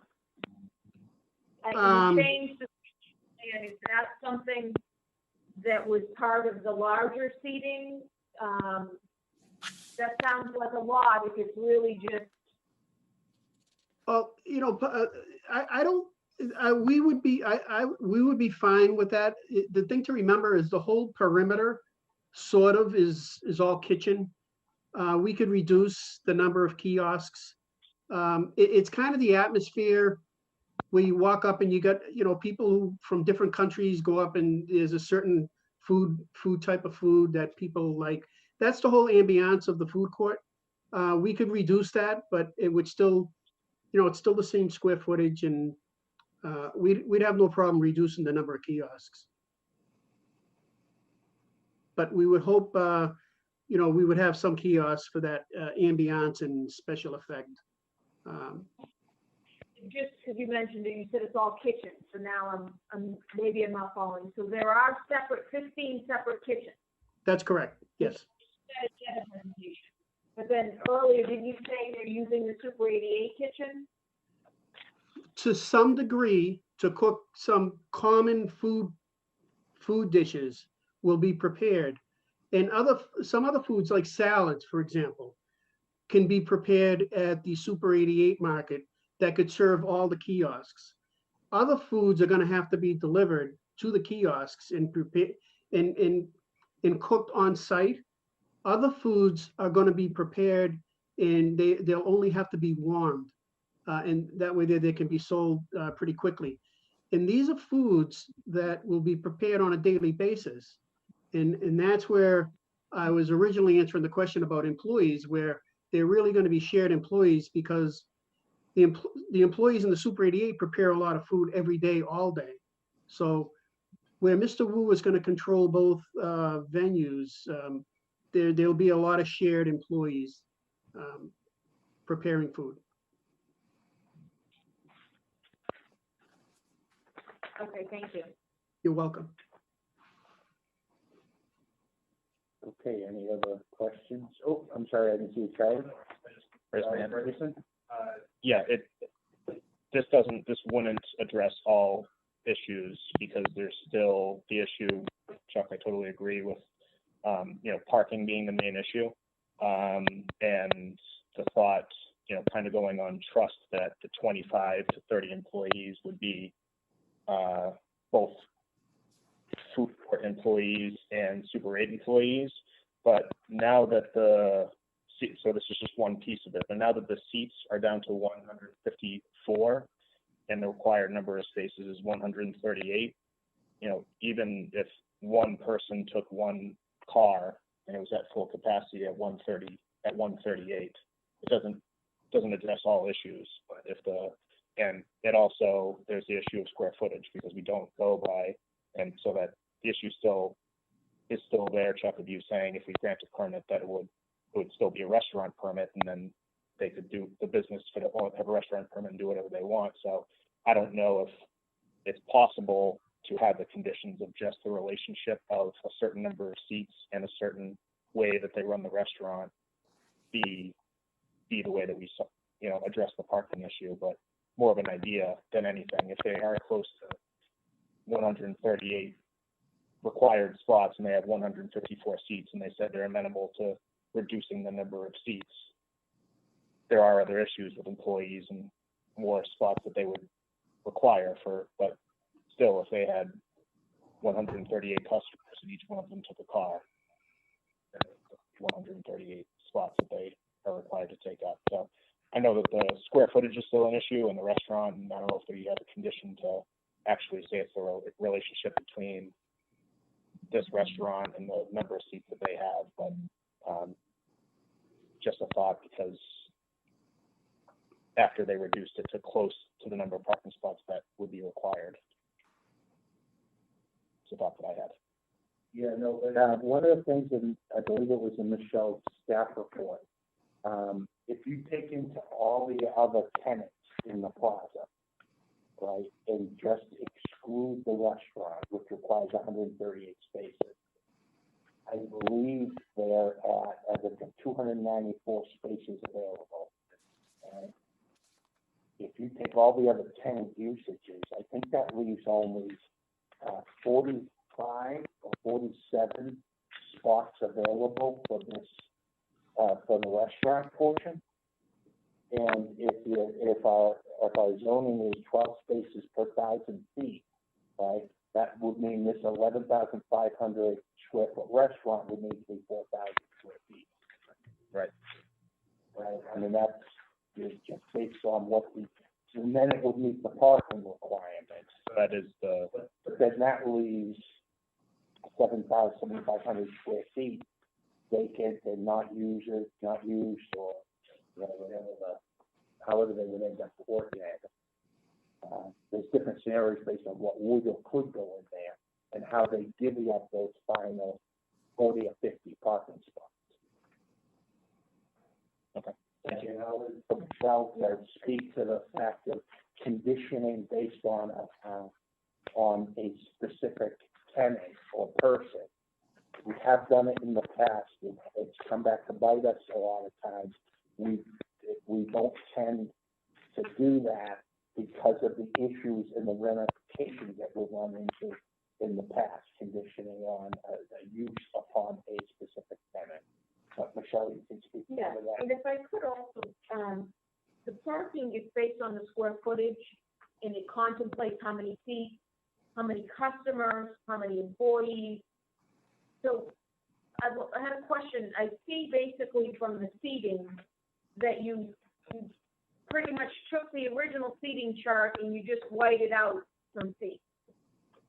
So, Well, I don't, you removed some of them. So Yeah. there's still kind of the same configuration, but now there's like some empty spaces. So this is 154 seats, but how many customers that might not be sitting? Because, you can have, last time I think you said you'd have a delivery service. So there'd be a parking spot for the delivery driver. How many customers, is that chart? Was the chart that you gave us the customers? Was that all customers or that just seated customers? that was all, that was all customers at any one given time. Okay. So that answers that. 'Cause I don't want to get too fixated on number of seats, tying it to number of parking spaces, because that's not actually, the way the law is written. It's not written that way for a reason, but like I said, the reasons that we've all been talking about. Thank you. So, okay, so that was just a comment question that I asked you. So thank you. Do you want me to go through? Well, if no one else has any other questions for the petitioners on the parking, if you could give us a general summary on the reasons why we tabled it a year ago and what the status of each of those are now, like with respect to particularly to the river, and to some of the other. I'm sure there are folks on the line that are keen on hearing for how that tracking with the river. And sharing Christine Hoff's email. Yeah.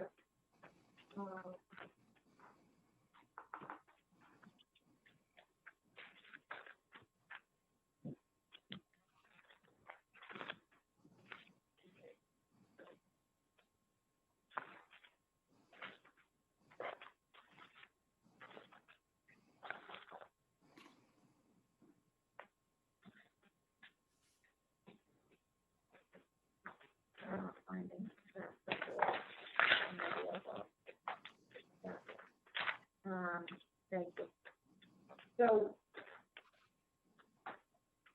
the board tabled, you did hold a public hearing in August of 2019. You received public testimony from petitioner, other members of the public.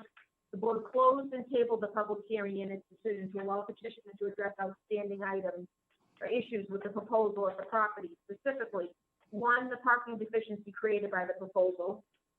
2, the maintenance of the public access areas of the Malden River in compliance with the Mass DEP regulations and recommendations. 3, to remove 3 storage trailers located on the property. And 4, compliance with all conditions of previous special permit. You did note specifically to schedule the hearing to reopen only after all matters were addressed. So, going to go through additional information. So all matters were addressed. maybe not to the satisfaction of the board or myself, but they were addressed. They made an attempt to address all of them. And specifically, I'm talking about the parking deficiency. So they provided information. You'll have to determine whether you think it addresses the deficiency. The other areas were easier to itemize, whether they have been addressed or not. So first, we did have their response to the city's peer review of the traffic impact study. They had submitted comments on August 14, 2019, the date of the hearing, in response to the city's peer review comments. So September 16, 2019, our city peer reviewer, Ken Petralia, reviewed those comments and provided a new report. So his initial report was dated, and you should have a copy. Everybody should have all the original materials that were received and submitted at the last hearing, and also all the new materials. So if anybody doesn't have anything that I'm talking about, so the original peer review was dated July 11, 2019. The follow-up letter, and that's from Kenneth Petralia, the follow-up letter is dated September 16, 2019. So the peer reviewer looked at their response from August and itemized whether his questions and concerns were addressed, whether they provided this requested information. After that, and that's here, I won't read that into the record, but that's incorporated here and by reference into the record. The outstanding issue at the end of that peer review follow-up was parking supply. The comment was, show that the additional parking demand generated by the project can be accommodated by the existing supply.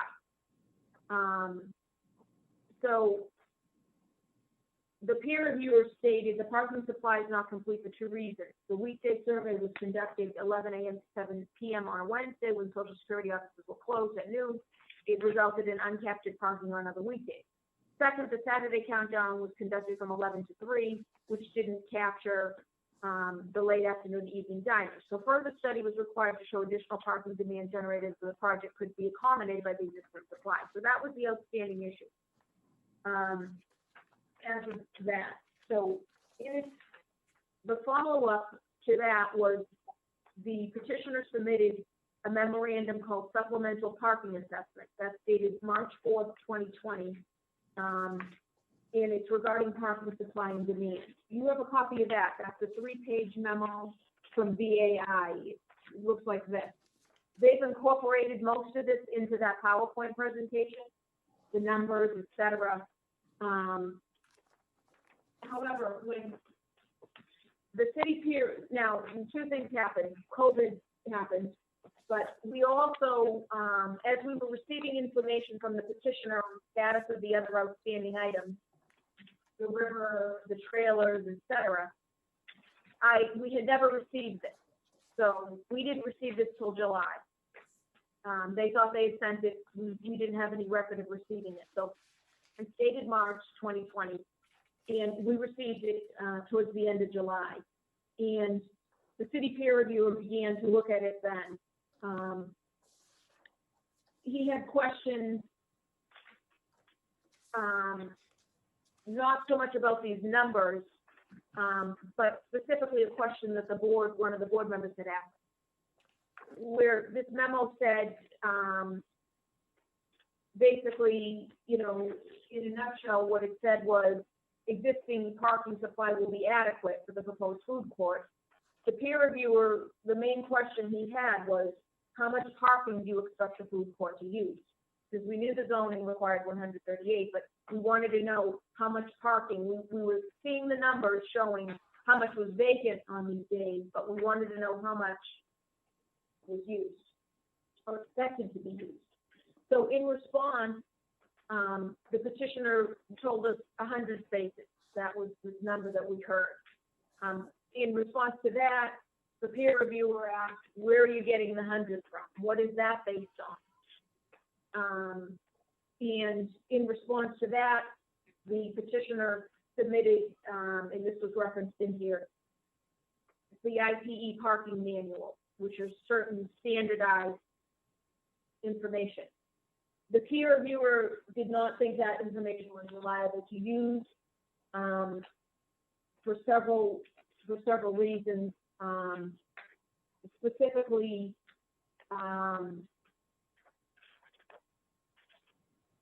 the data points were from a single hour, noon to 1 or 2 hours, and it wasn't comparable to the 8-hour period of actual data that they had provided.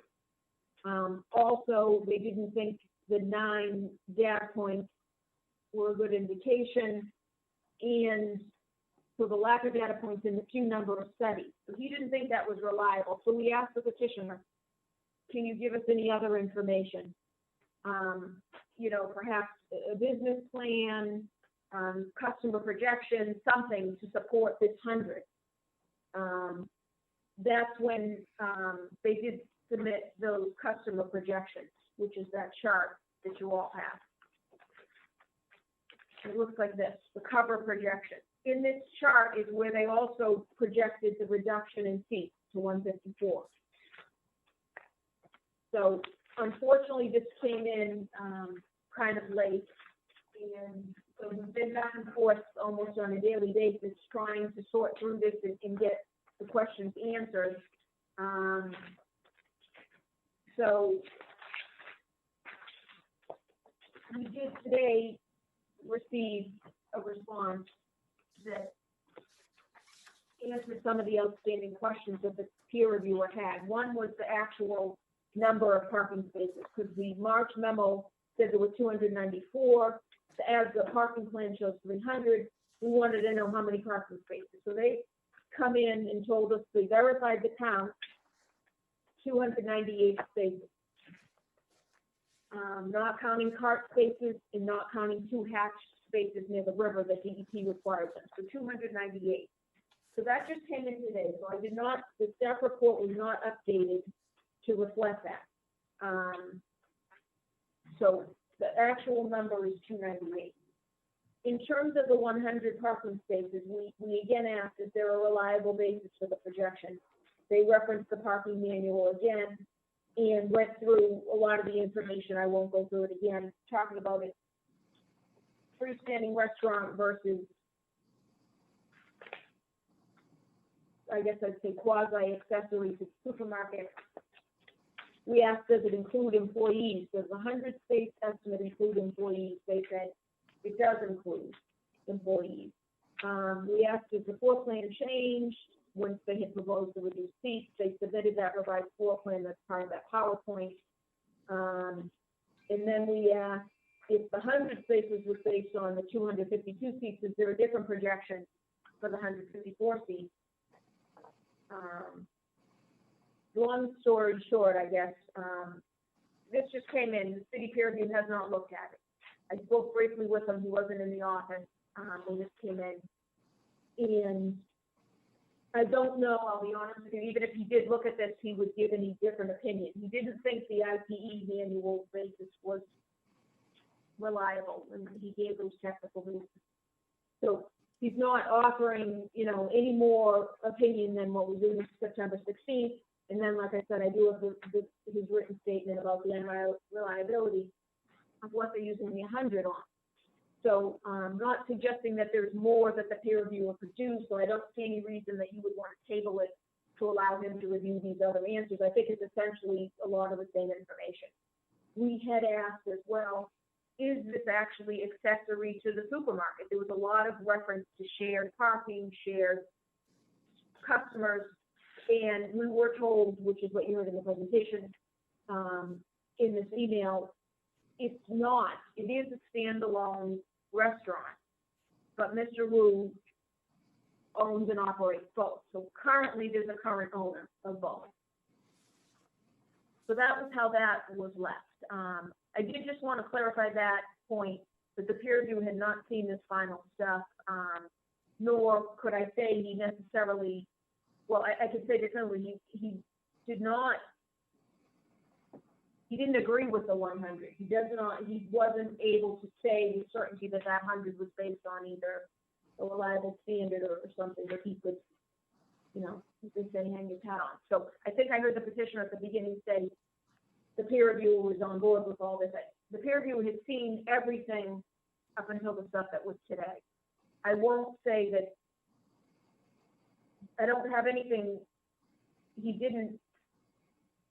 not necessarily, he didn't write anything new, but as I said, the 100, we weren't able to come to a consensus or agreement on, is that 100 the right number?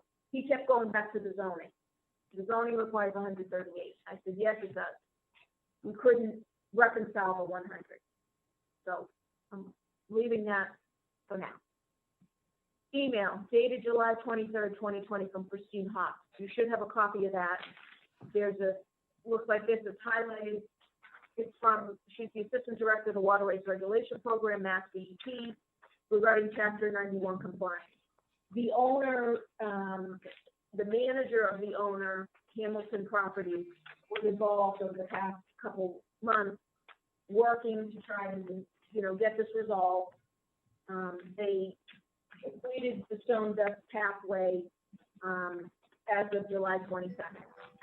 So with an email dated July 23rd, 2020, it says, thank you for providing the photos, because the owner had submitted photos.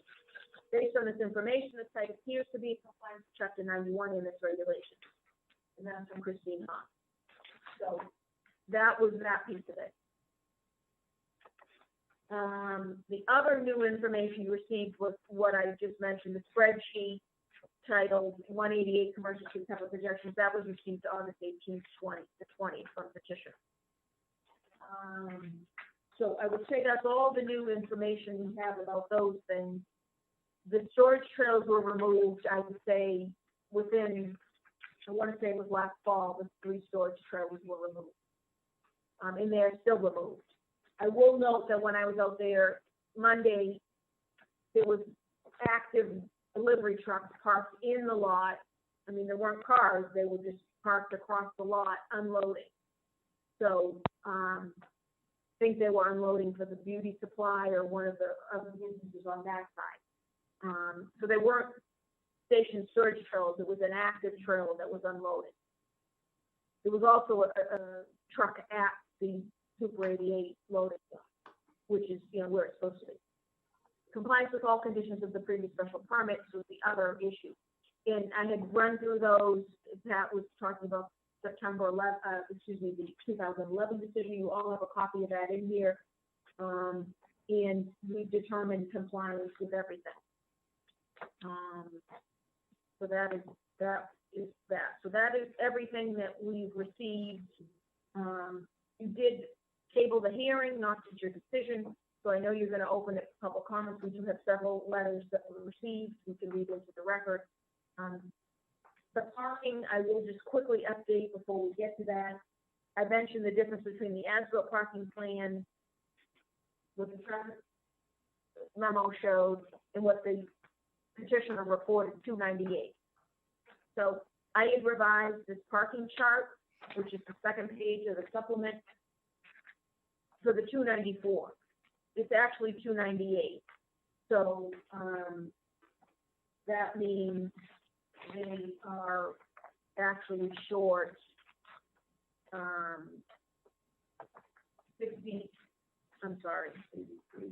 87 spaces, which, so I'll just give you the update on that. So 87. So they're short 23% as opposed to 24%. So 87 spaces is the shortage. This is the breakdown for all the other tenants there and what the parking requirements are. You had mentioned this other statement I made in this bullet that says all the other uses require 247 spaces. So that leaves 47 spaces for, but that's not true, so it's 298 minus. So there's actually 51 spaces left for this particular space. So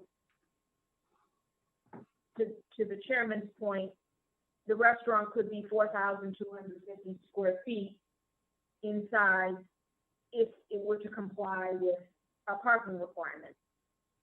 As the chairman also noted, though, that still leaves 7,000 square feet that would be vacant. So that would only cover a restaurant of that size. If anything else went in there for retail, you need another 32 spaces. So the restaurant is 3 times the parking for any of the other, most of the other business uses. So that is the update for all of that. Okay, any questions for Michelle on where we sit? Basically, the summary that I took away from it is prior requirements were in compliance with. They removed the trailers.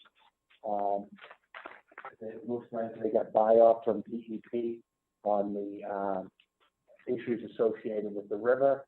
And then the remaining issues are the deficiency in the parking and the question around that the traffic, the peer review of the traffic brought up about where that 100 spaces came from. May I say something? No one has a hand. Yes, Mr. Duke, go ahead. Thank you, board members. May I ask the board if they would consider, there's been a lot of back and forth over the past month with COVID, and it's been a year.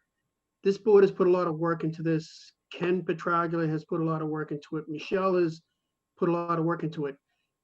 We would like the board to consider giving us an opportunity to get back with Ken Petraglia and just go over these details, because it's really been a lot of back and forth in just the past 2 weeks. We've been trying to answer it in a timely way. So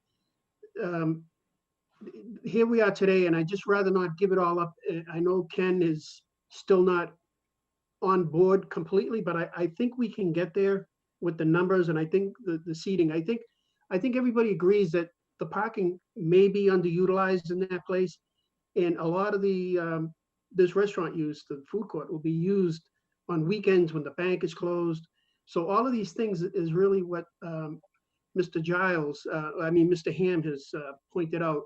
And I think that there might be a way to get to some happy place that everybody can feel comfortable without just sending, voting on this tonight. So I would ask the board consider that. And through no fault of the owner, through no fault of Mr. Wu, the owner had some issues that we had to wait for that to get resolved, to get even back to the board. So just don't want to give it all up with everything considered. I'd ask the board to consider just giving us one last chance to get back with your traffic engineer. Thank you.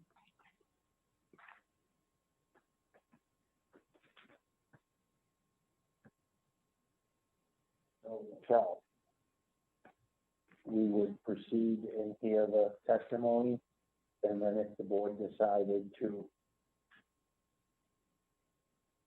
propose tabling, then we would open it all up again at the next time when they finally get it resolved. That's the path. You could do that. I mean, I would, since there is a lot of testimony, like, there was a lot of testimony last time too, which we're not gonna redo. This should only be new testimony, technically. So yes, you could either table it now before the testimony, or you could go forward with the hearing, take in all the testimony, and then either make a decision or table your decision, and or table the hearing again if you want to open it up, or you could just table. The thing is, if you receive new information, you should reopen the hearing, at least if any comments on the new information. If it was just like a submit a plan procedural thing, you wouldn't, well, even that you probably would want to open up. So yeah, that would be an option. That would be an option. Okay. Yes. Keep in mind, I'll mention one thing you did mention, you have the 8 members. These would be the same 8 members that would be voting.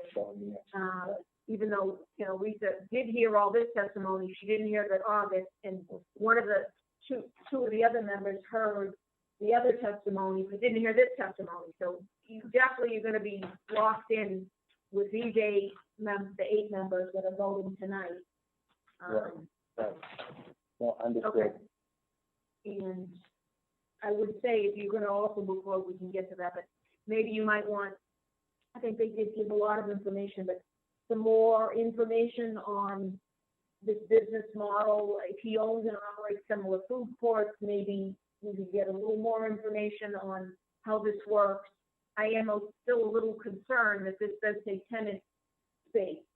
And I would definitely like a verification that this is not, these aren't gonna be subleased or licensed out, because the owners, the operator is very clear about that. I'm not sure about that based on the plan, although the petitioner's representative is stating he is, so. So maybe I would encourage the board, if you do that, to ask any other questions for any other information you want them to provide as well. Maybe number of employees, things like that, if that, you think that's helpful, for the other businesses you mentioned. Okay. Before we do that, is there anyone that feels strongly that they would make a motion to table right now? I would make a motion. Okay, before we do that, we want to identify what we want to hear. So we definitely want to hear the feedback from Ken on that 100-unit number.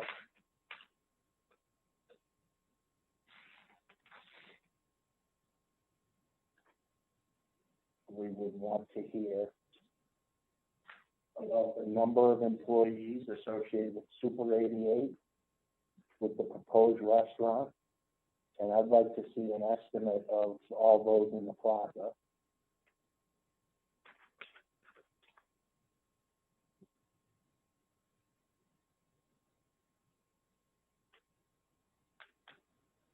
Any information on this shared business model that's been proposed.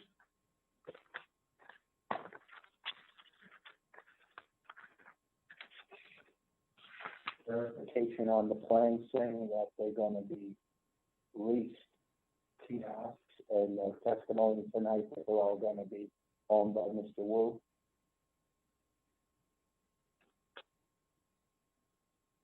Anything else that anyone has?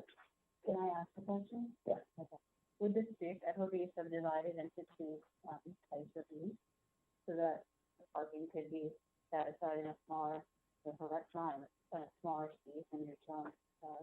Well, here's the problem. Yes, Like it your could, previous- but what I see with the issue with that is it's got 11,500 square feet. Let's say just keep the math easy, it's 4,500 square feet. 12, right? So that's going to get you up to 54. They only have 51.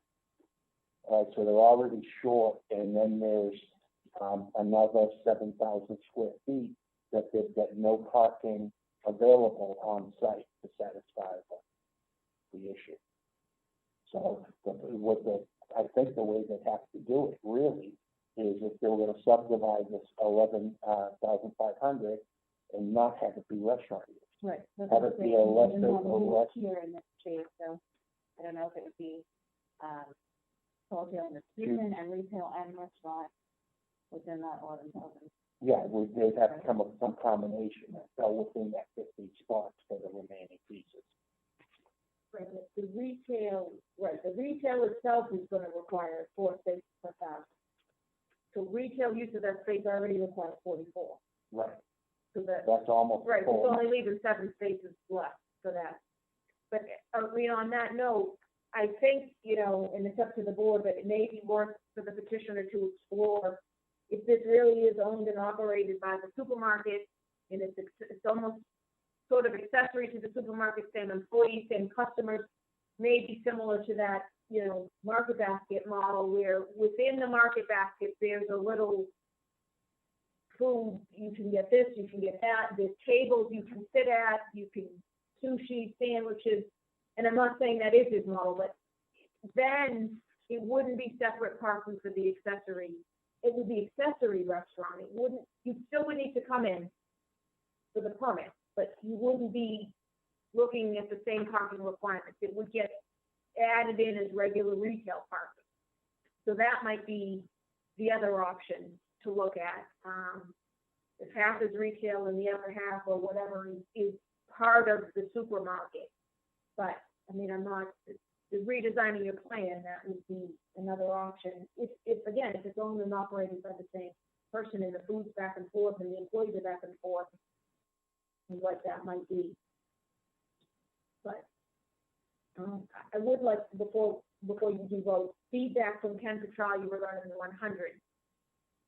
He's given us the feedback, but I think it's more that you want the petitioner to provide more information. Well, the petitioner seems to believe he's got these backup that Ken's gonna all of a sudden buy into.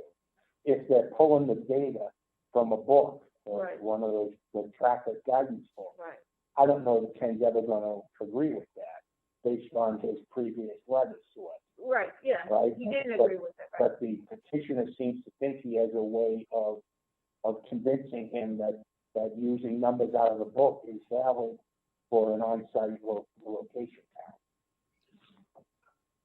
It's not so much, I think we can convince them. I think because there's been so much back and forth in the last really 2 days, we haven't really had the benefit of a real good conversation back and forth between our traffic engineer and Ken. And if Ken doesn't go along with us, I mean, we'll live with that. We just want to make sure we're making a really good, complete presentation. And I apologize for the lateness of some of the paperwork that Michelle got, and she's been really gracious and getting back to me. But it's been a whirlwind really in the past month between the COVID and getting back geared up. So I appreciate the board even considering letting us give more information. And I think that way there, the board can make the best decision, whatever they decide. At that point, I feel comfortable that I can move ahead tonight, knowing what I know, just because of the parking requirements. And unless you're gonna come up with more parking someplace, another 80 or 90 spaces, I don't know that you're gonna come up with that if we postpone this another couple months. I don't know if that's gonna happen. But if other board members feel that they wanna try to give them a shot, Diane said she's willing to make a motion for it. If I may just, it's not, I don't think we're gonna come up with. It's up to the board to see if they agree that there might be some option to get there, then, then that's the way the board will go. And then we've got these other items. If there's other pieces of information people want, now would be the time to get it down on paper for Michelle to document.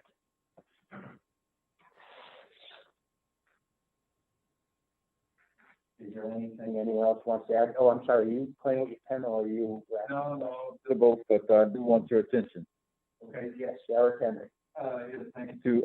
Just a point of clarification here. So, just so I'm understanding, the original plan had seating for 252, and there was a proposed reduction down to 154. And I understand that they're still 87 spaces short.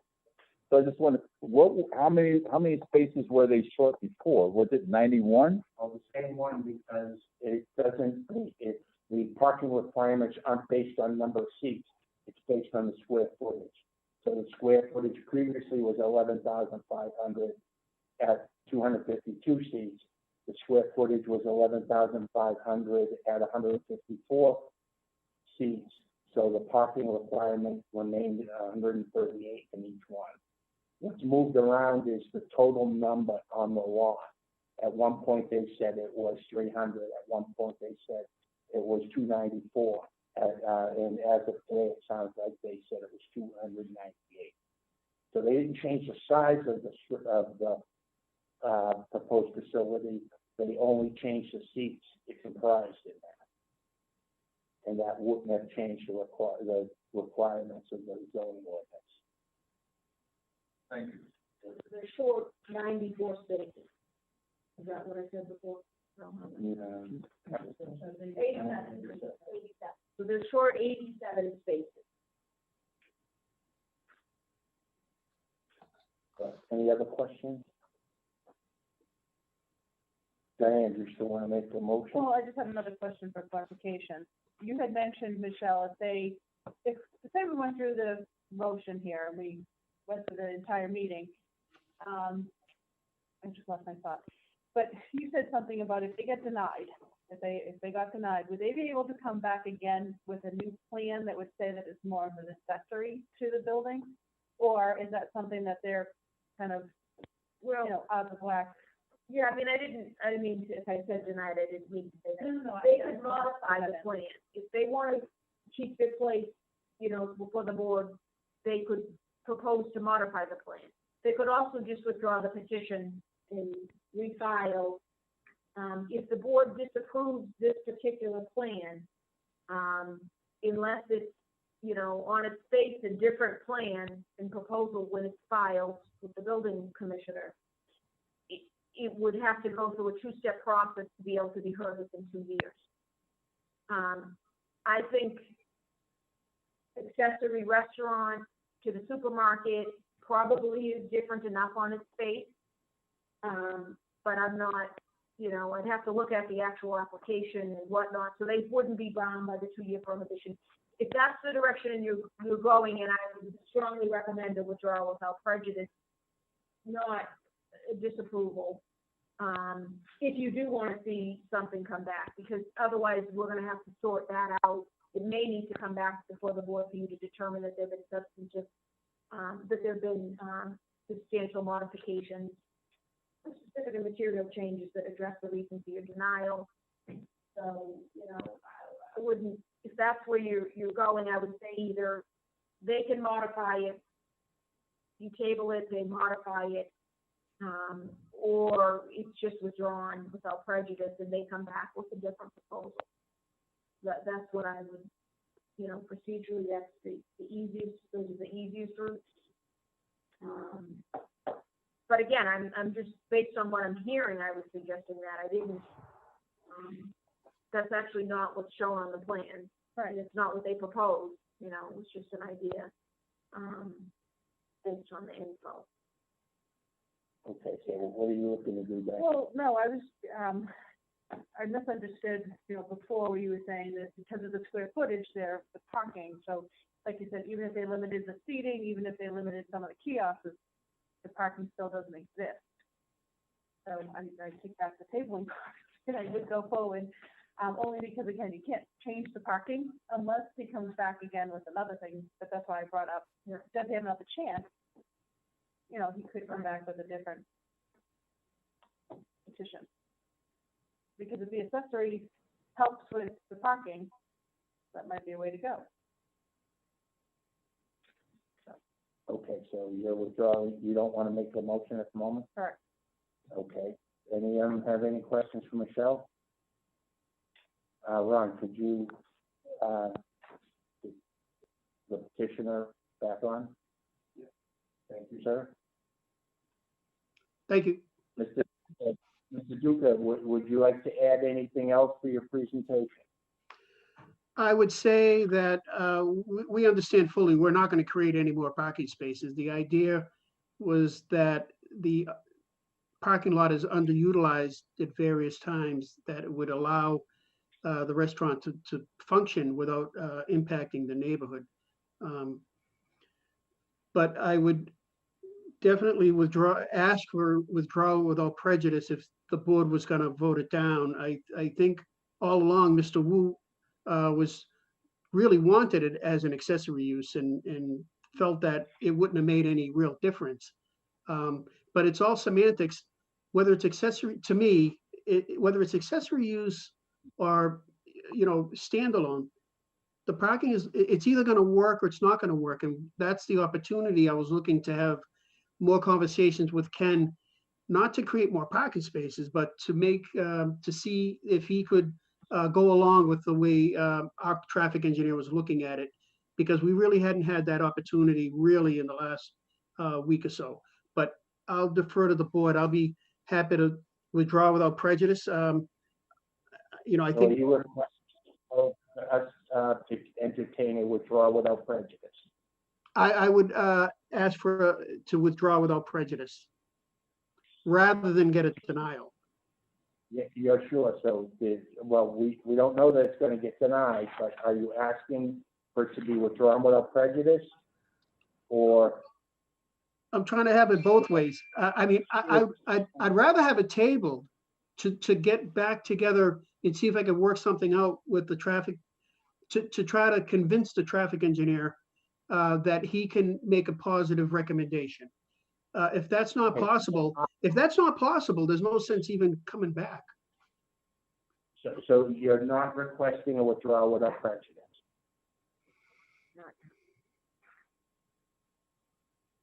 Mr. Duca, are you requesting a withdrawal without prejudice? I am If not- requesting to withdraw without prejudice. Yeah, you're sure, you withdraw Yes. without prejudice and end the hearing as it exists right now. Yes. Okay, is there a motion for that? Just the only thing I would say is, you know, if there's any information, and then this goes to, if they're planning to come back, there may be information that you're gonna receive during the hearing that might be useful for them to know now if they're gonna modify their proposal. Maybe, maybe not. I don't know what all the testimony is gonna be, but, you know, that would be the only reason I would say you would wanna do the hearing. But they can also, you know, see the record that I have, you won't hear any verbal testimony. No. So what are you suggesting? Well, I was just, I'm just wondering, you know, out loud, if you should at least, you do the hearing and you know he wants to withdraw without prejudice. I mean, I'm not trying to waste people's time, but if there's anything that might come out that might need to be, otherwise it'll come out at the next. If he comes Yeah. back, it's gonna be Yeah, a it'll come out, yeah. different proposal. Yeah, it'll come at the next hearing, so that's fine. No, I'm not suggesting anything, I'm just mentioning. Okay, does anyone want to make a motion? Eric Henry. Thank you. I'd like to make a motion to allow the petitioner to withdraw his petition without prejudice. Let's make a motion to allow the petitioner's request to withdraw without prejudice. Is there a second? Second. Ferguson, second. Okay, Michelle, when you're ready. Diane Shuha? Yes. Charles Ferguson? Yes. Joanna Scribasati? Yes. Patrick Hayes? No. Eric Henry? Yes. Eric Bush? No. Henry Susie? Yes. Chuck Hoban? No. Okay, so that's 6-2, so that motion carried. It only needed a majority to carry. The yes vote was to allow the withdrawal without prejudice. Okay. So it's withdrawn. Okay, so, Mr. Duca, the petition's been withdrawn without prejudice, and if you come up with something new, you will have to start the process over again. Okay. I appreciate the board's time. Thank you very much. Thank you very much. Okay.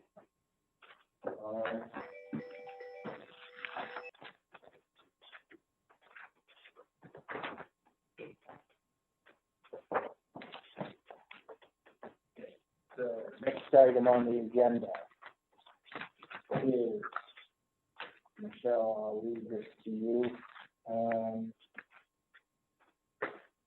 The advisory recommendations to the city council. Yeah.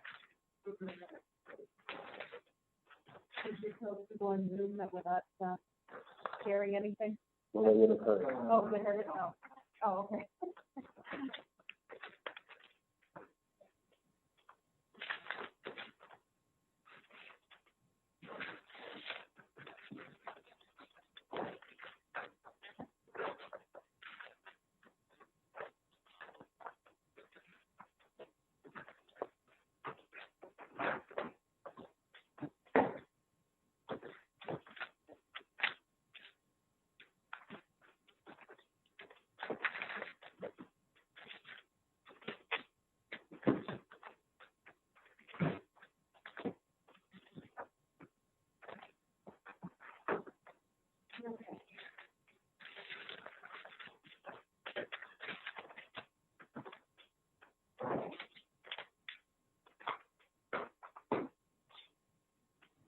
So. Matter. You should have a separate folder. This is the 323 Commercial Street. This is a petition for special permit to allow marijuana establishment, namely a marijuana retailer in the industrial 1 zoning district. This is being reviewed by the planning board for the purposes of making an advisory recommendation to the special permit granting authority, who is the city council. So the proposal was already reviewed by the city cannabis licensing enforcement commission. It was approved to proceed to the zoning process, which is the special permit process. If the council grants a special permit, the city will negotiate a community host agreement. Then the petitioner can apply for a license from the state cannabis control commission. If the approval is approved by the state, then it will come back to Malden, and the local cannabis licensing enforcement commission will review it again for issuance of a local license. So you're at the process, we're at the point, we're in the zoning process part of this licensing. And again, you're looking at it for the purposes of making advisory report and recommendation. The city council will need to hold a public hearing.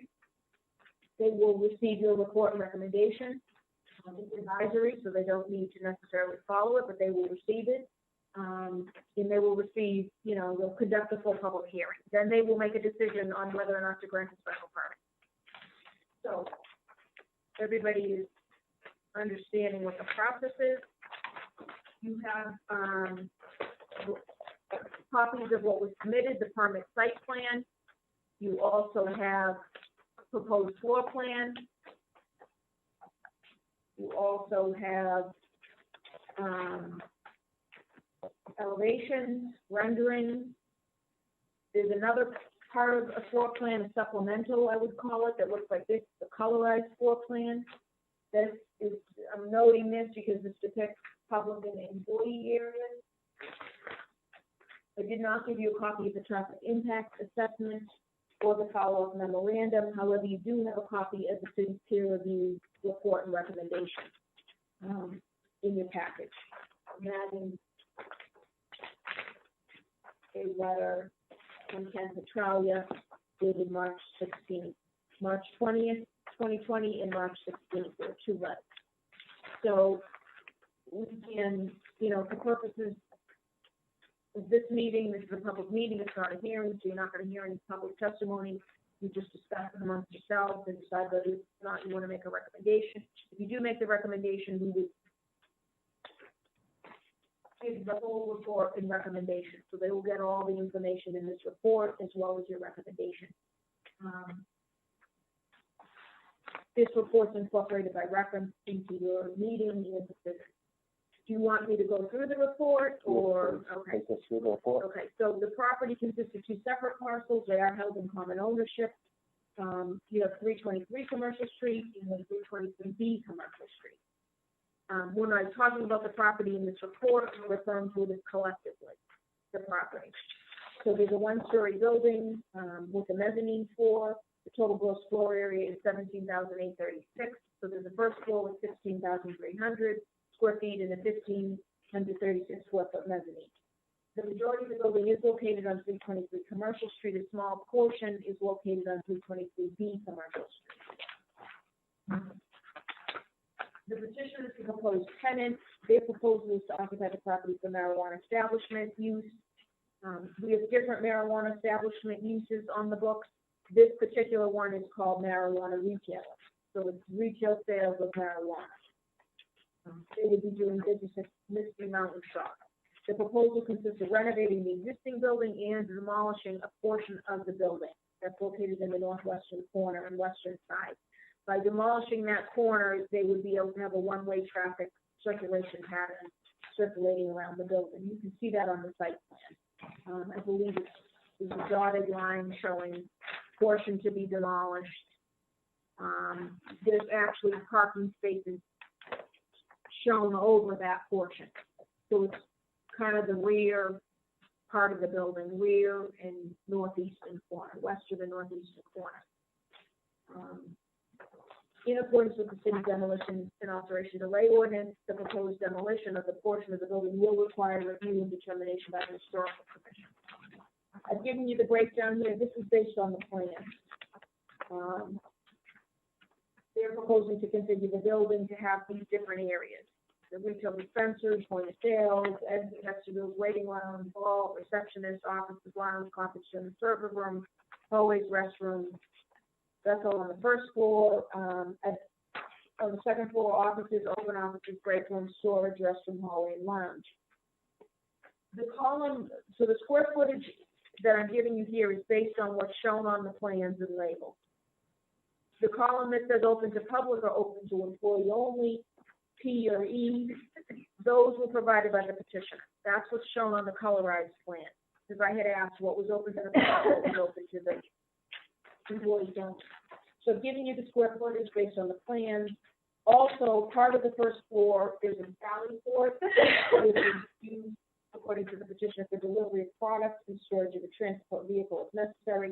There's also an indoor parking garage and another parking area with trash. So part of that is open to the public for parking, part of that is employee-only parking and delivery. According to the petition of the second floor is a little larger than what's depicted on the plans. I'm just noting that. I've told you about the plans and information submitted.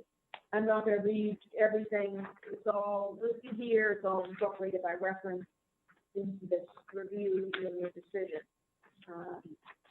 Zoning occupancy, the property is located in the Industrial 1 zoning district. It's currently used for building construction contracting business. That's an industrial use allowed by right in this district. The proposed marijuana retail use is a business use that's allowed by special permit in this district. The direct abutter to the north of the manufacturing business, to the south of retail sales business, to the west, the active railroad right of way with the MBTA and commuter rail. To the east, on the other side of Commercial Street, a proposed wholesale and distribution and off-site parking facility, that should say, and the DPW City Yard, the Malden River, and, across the other side of Commercial Street is just the proposed wholesale and distribution and proposed off-site parking facility. Surrounding land uses are the daycare, general offices, city DPW yard, the Malden River, and a medical center, community health center. There are residential uses to the west on the other side of the railroad right away on Pearl Street, Medford Street, into the south at Rivers Edge Drive in Medford. In terms of dimensional controls, the original building was constructed before 1939 with record of additions and alterations through 72. The building predates current zoning. It does not comply with current dimensional controls for the most recent industrial use. It's considered pre-existing non-conforming. The proposal includes demolition of a portion of the building that eliminates the building coverage violation. The dimensional controls of the proposed new business use, marijuana retail, are less stringent than the current industrial use.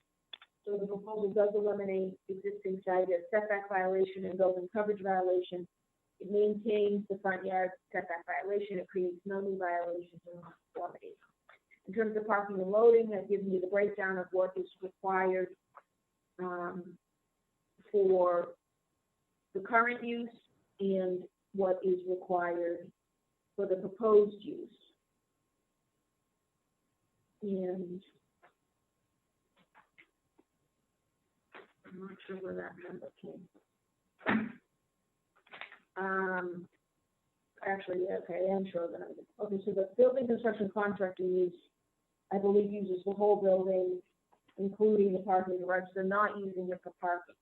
According to the petitioner, their gross floor area is only 7,288 because it excludes the Sally Port and indoor parking garage. So that is how they were coming up with that number for the parking. The parking for marijuana retailer is 4 spaces per 1,000, 29 spaces are required, 1 loading space is required. So number of spaces, they're depicting 43 spaces on site, 1 loading bay, 28 outside, 15 inside. Technically, I don't believe the 15 inside count under the zoning, but they do have 43 total on site. the city council and special permit granting authority, like you, can allow that non-conforming as part of its permitting process, just like you can look at non-conforming properties and legalize new non-conformity. So they're not, it has not been determined that they need a variance for parking. In terms of the layout, the existing layout's non-conforming. The proposed layout is also non-conforming.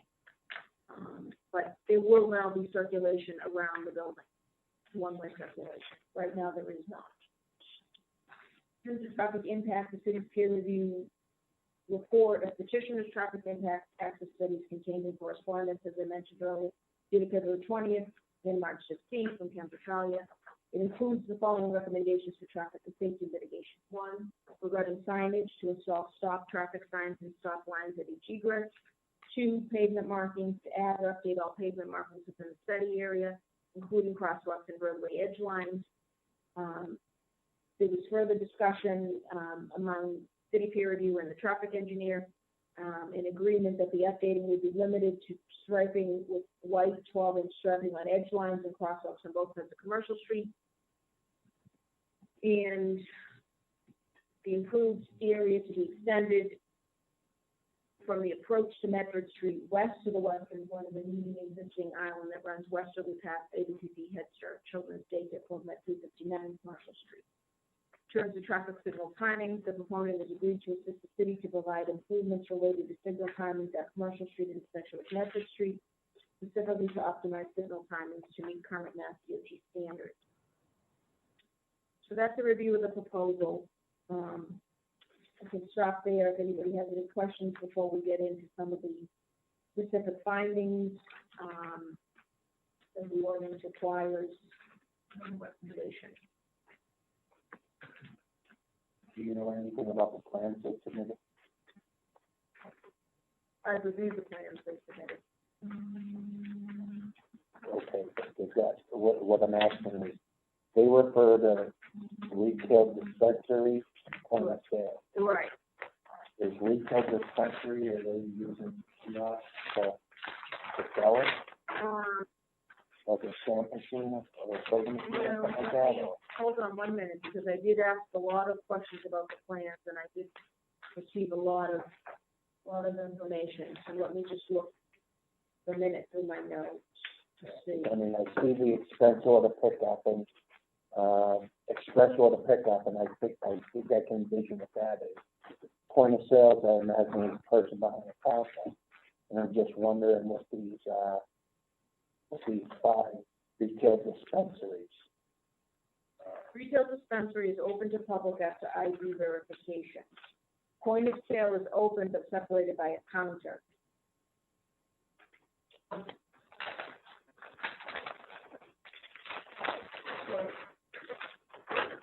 It's okay if you don't. No, that really has nothing to do with the zone. I was just more curious, trying to understand what's going to go on inside. I was just curious if they had stuff in. So point of sale, these are counters with registers. Because I also asked, what are the, in retail dispensary, I asked, what are the 5 double rectangular blocks in circles connected with lines? So I was told the rectangular blocks are display cases. The 4 circles connected with lines are intended to represent a stanchion. So these are the registers. Yeah. So people come in, these are where the employees are standing behind, come to the counter. These are display cases in here. These are the blocks. In the middle of those arrows, I was asking, what are these blocks? Do you know if they can purchase at those, or is it sort of advertising? The display cases. I believe point of sale is all of the registry, but I could ask that. I don't know if I did ask that. No, I don't, there's no representation that there are any machines or anything like that. I thought it was actually seating, I think, when I asked about it. Okay, no, that's, you don't have to spend a lot of time. I was just more curious. Because the way I understand some of them to work is, when you purchase it, they bag it up and someone brings it to a pickup area that's outside where they actually sold it. Is how it was described to me. Yeah. But I mean, this is showing the people come in, express order pickup, maybe they've ordered in advance. This is point of sale, they told me, was separated by a counter. So the employees are back here. People aren't back here. This is counter in here. The way. yeah, okay, that's fine. You can move on to the next thing.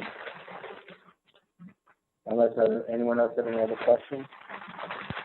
I have the bigger plan if anybody. Eric?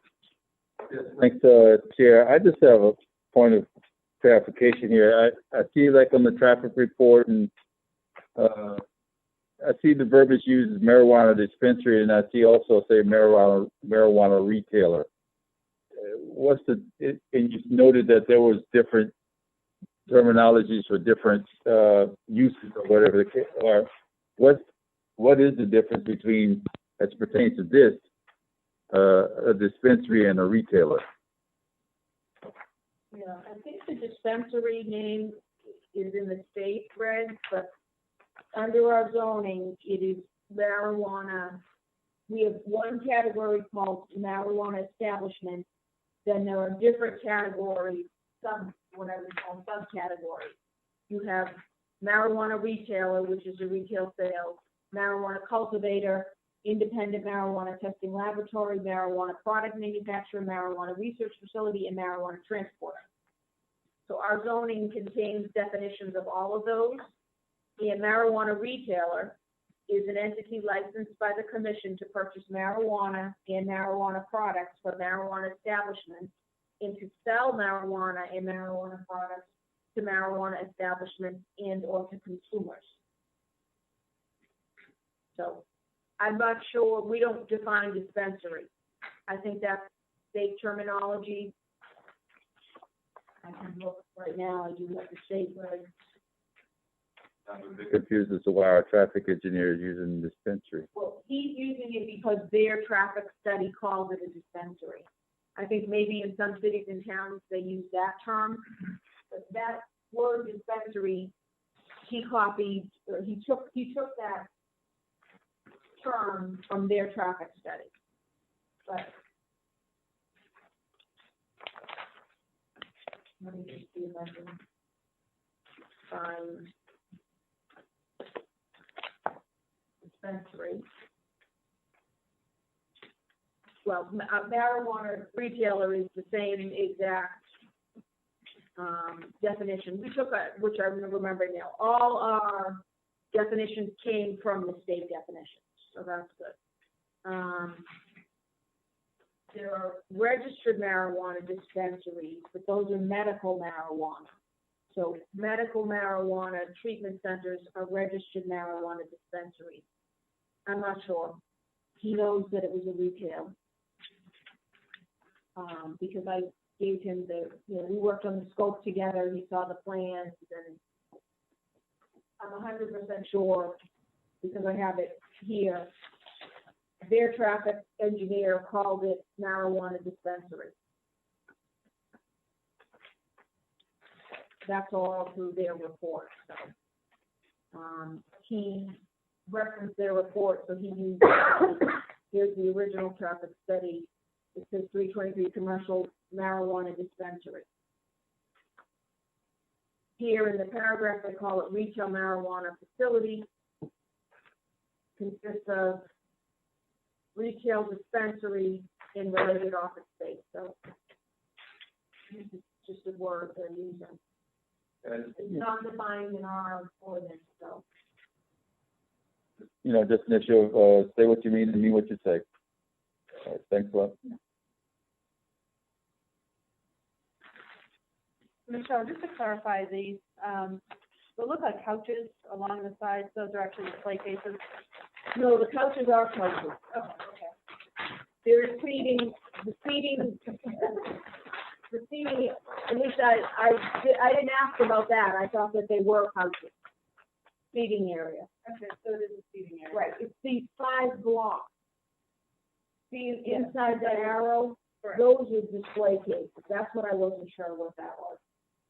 So the clusters, that's where people would go and sample the, whatever they're. That I don't know. I don't think there's any consumption allowed on the premise outside. I think maybe it's a part of the waiting area. Okay. But I didn't ask about that. You have to be checked at entry point and allowed in, and then to one way, as you can see from the arrows, to go in and out, so. Yeah, there was nothing else inside of it, I think, could eat there or. No, well, that I don't know. Consumption of marijuana and or marijuana products is prohibited at or within 500 feet. Definitely can't be inside. Same thing with smoking or burning. Prohibited. We'll get to those, some of those.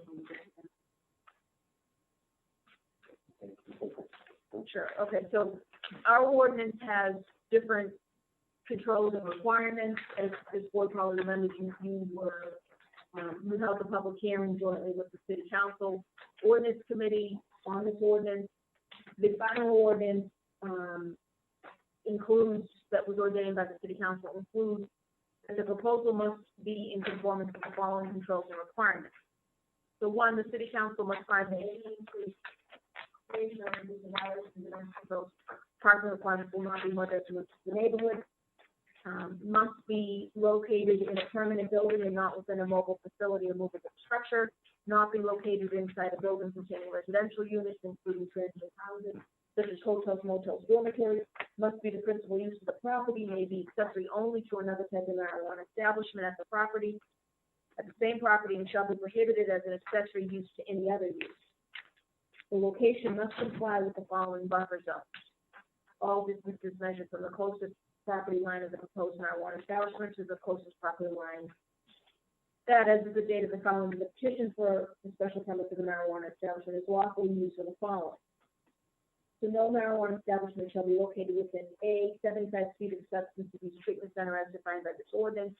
B, 500 feet of a public or private school providing education in kindergarten grades 1 to 12. C, 75 feet of any residential use. D, 250 feet of any park, playground, recreational field, or recreation facility, and including but not limited to the Malden Enrichment Center, YMCA, and the YWCA.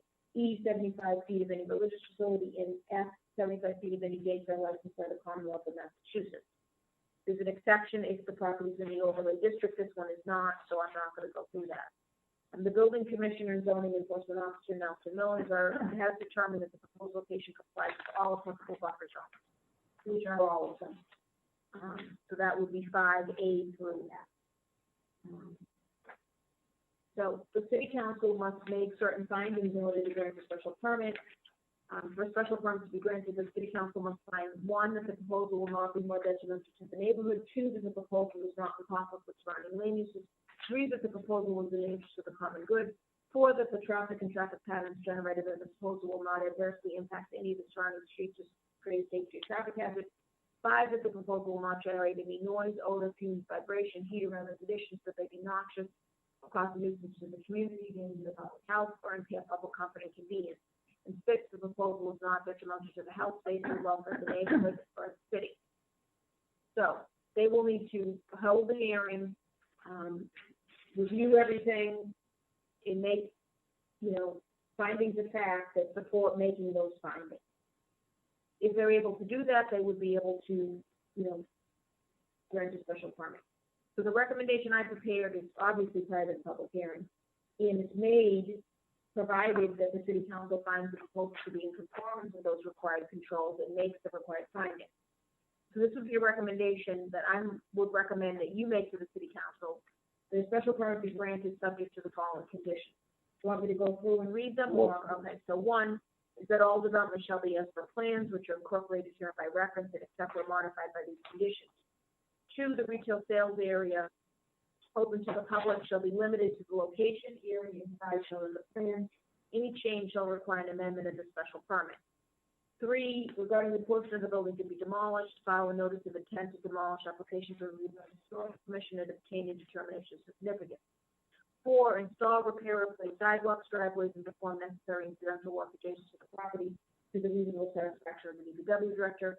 5, merge parcels 323 Commercial Street, which is parcel ID 059246643A, and 323B Commercial Street, which is parcel ID 059246603B, with the approval not required subdivision control process. A plan would need to be filed. It will come before this board for endorsement. 6, implement traffic and safety mitigation recommended by the city peer reviewer and reports in November 20th, 2020 and March 16th, 2020 regarding signage at site egresses, pavement markings in the area, and traffic signal timings at the intersection of Commercial and Medford Street. 7, the special permit is non-transferable and non-assignable.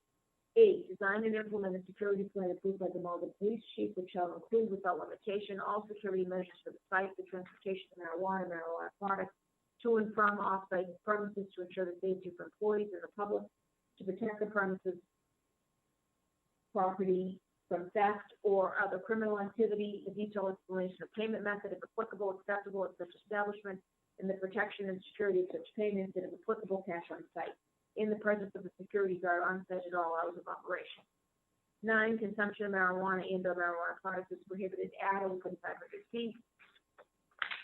10, smoking or burning of marijuana and or marijuana products is prohibited on the premises. And that other one should say within 500 feet of the property. 11, marijuana in any form, including plants and marijuana products, shall not be visible from outside of the building. 12, any outside storage of any kind is prohibited.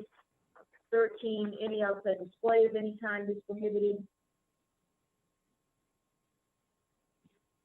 14, incorporate odor control technology and provisions that ensure that emissions do not violate Mass General Laws, Chapter 111, Section 31C, including but not limited to those specified for odors.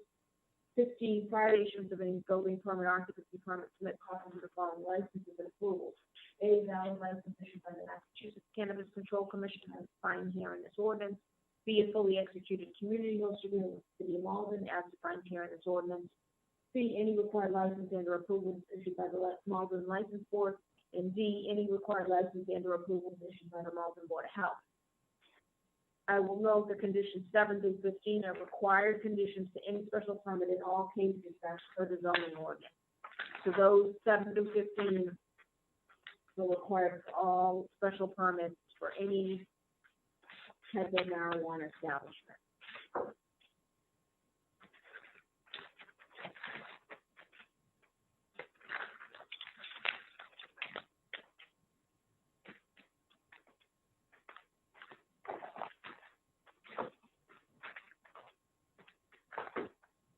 Okay, any questions for Michelle? If not, is there a motion to make this recommendation to the City Council?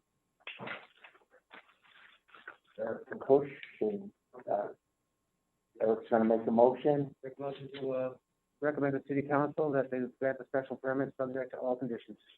Charles Ferguson, second.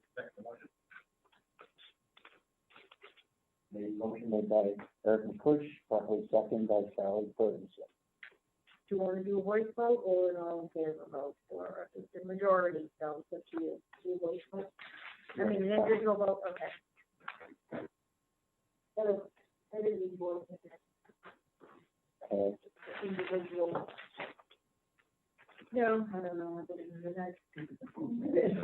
Okay, so Diane Schuha. Yes. Charles Ferguson. Yes. Joanne Spinelli. Yes. Lisa Gray. Yes. Pastor Hayes. Yes. Eric Henry. Yes. Eric McCush. Yes. Henry Susie. Yes. Charles Laoba. Yes. Okay. So we'll make that recommendation.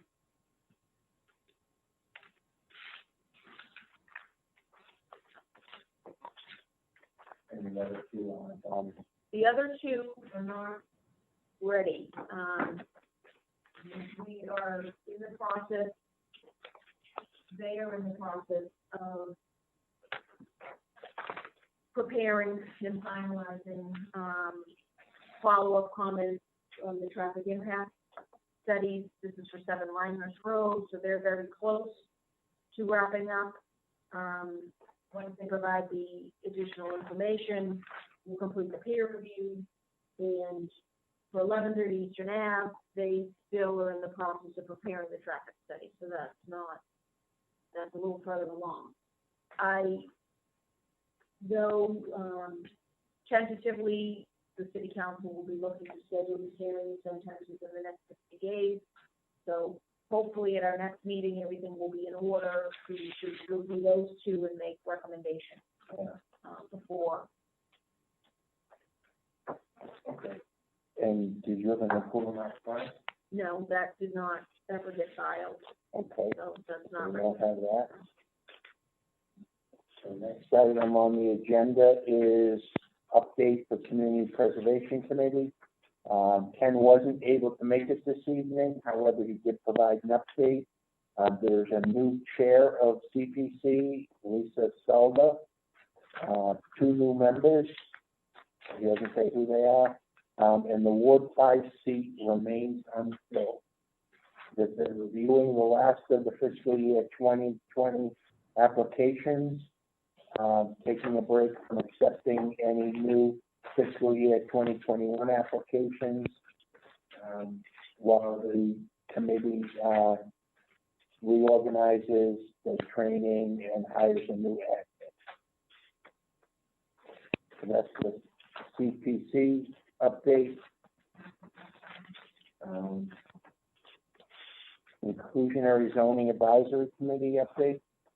Yes, that is a group that I'm working with, and we're working with a consultant on a financial feasibility study that will be done in advance of finalizing the draft on the affordable housing or the inclusionary housing ordinance. So the feasibility study is being done so that some of the requirements can be set. We need the study to determine what some of the appropriate requirements will be, and we'll use the study for that. So that's in the process. This group, that's what the group is working on, working with the consultant to do that. When that ordinance is prepared and filed, it will come to this board to do the zoning board. So you do a joint hearing with the council, but we're not at that point yet. Okay, and what about the Broadway corridor plan? The Broadway corridor plan is just about finalized. I think we've seen a final draft, so we should be seeing that soon. We've been working with the consultant to finalize that. Very good. Anything else, Michelle? No, just the next meeting. Yes, I was just looking up on the calendar.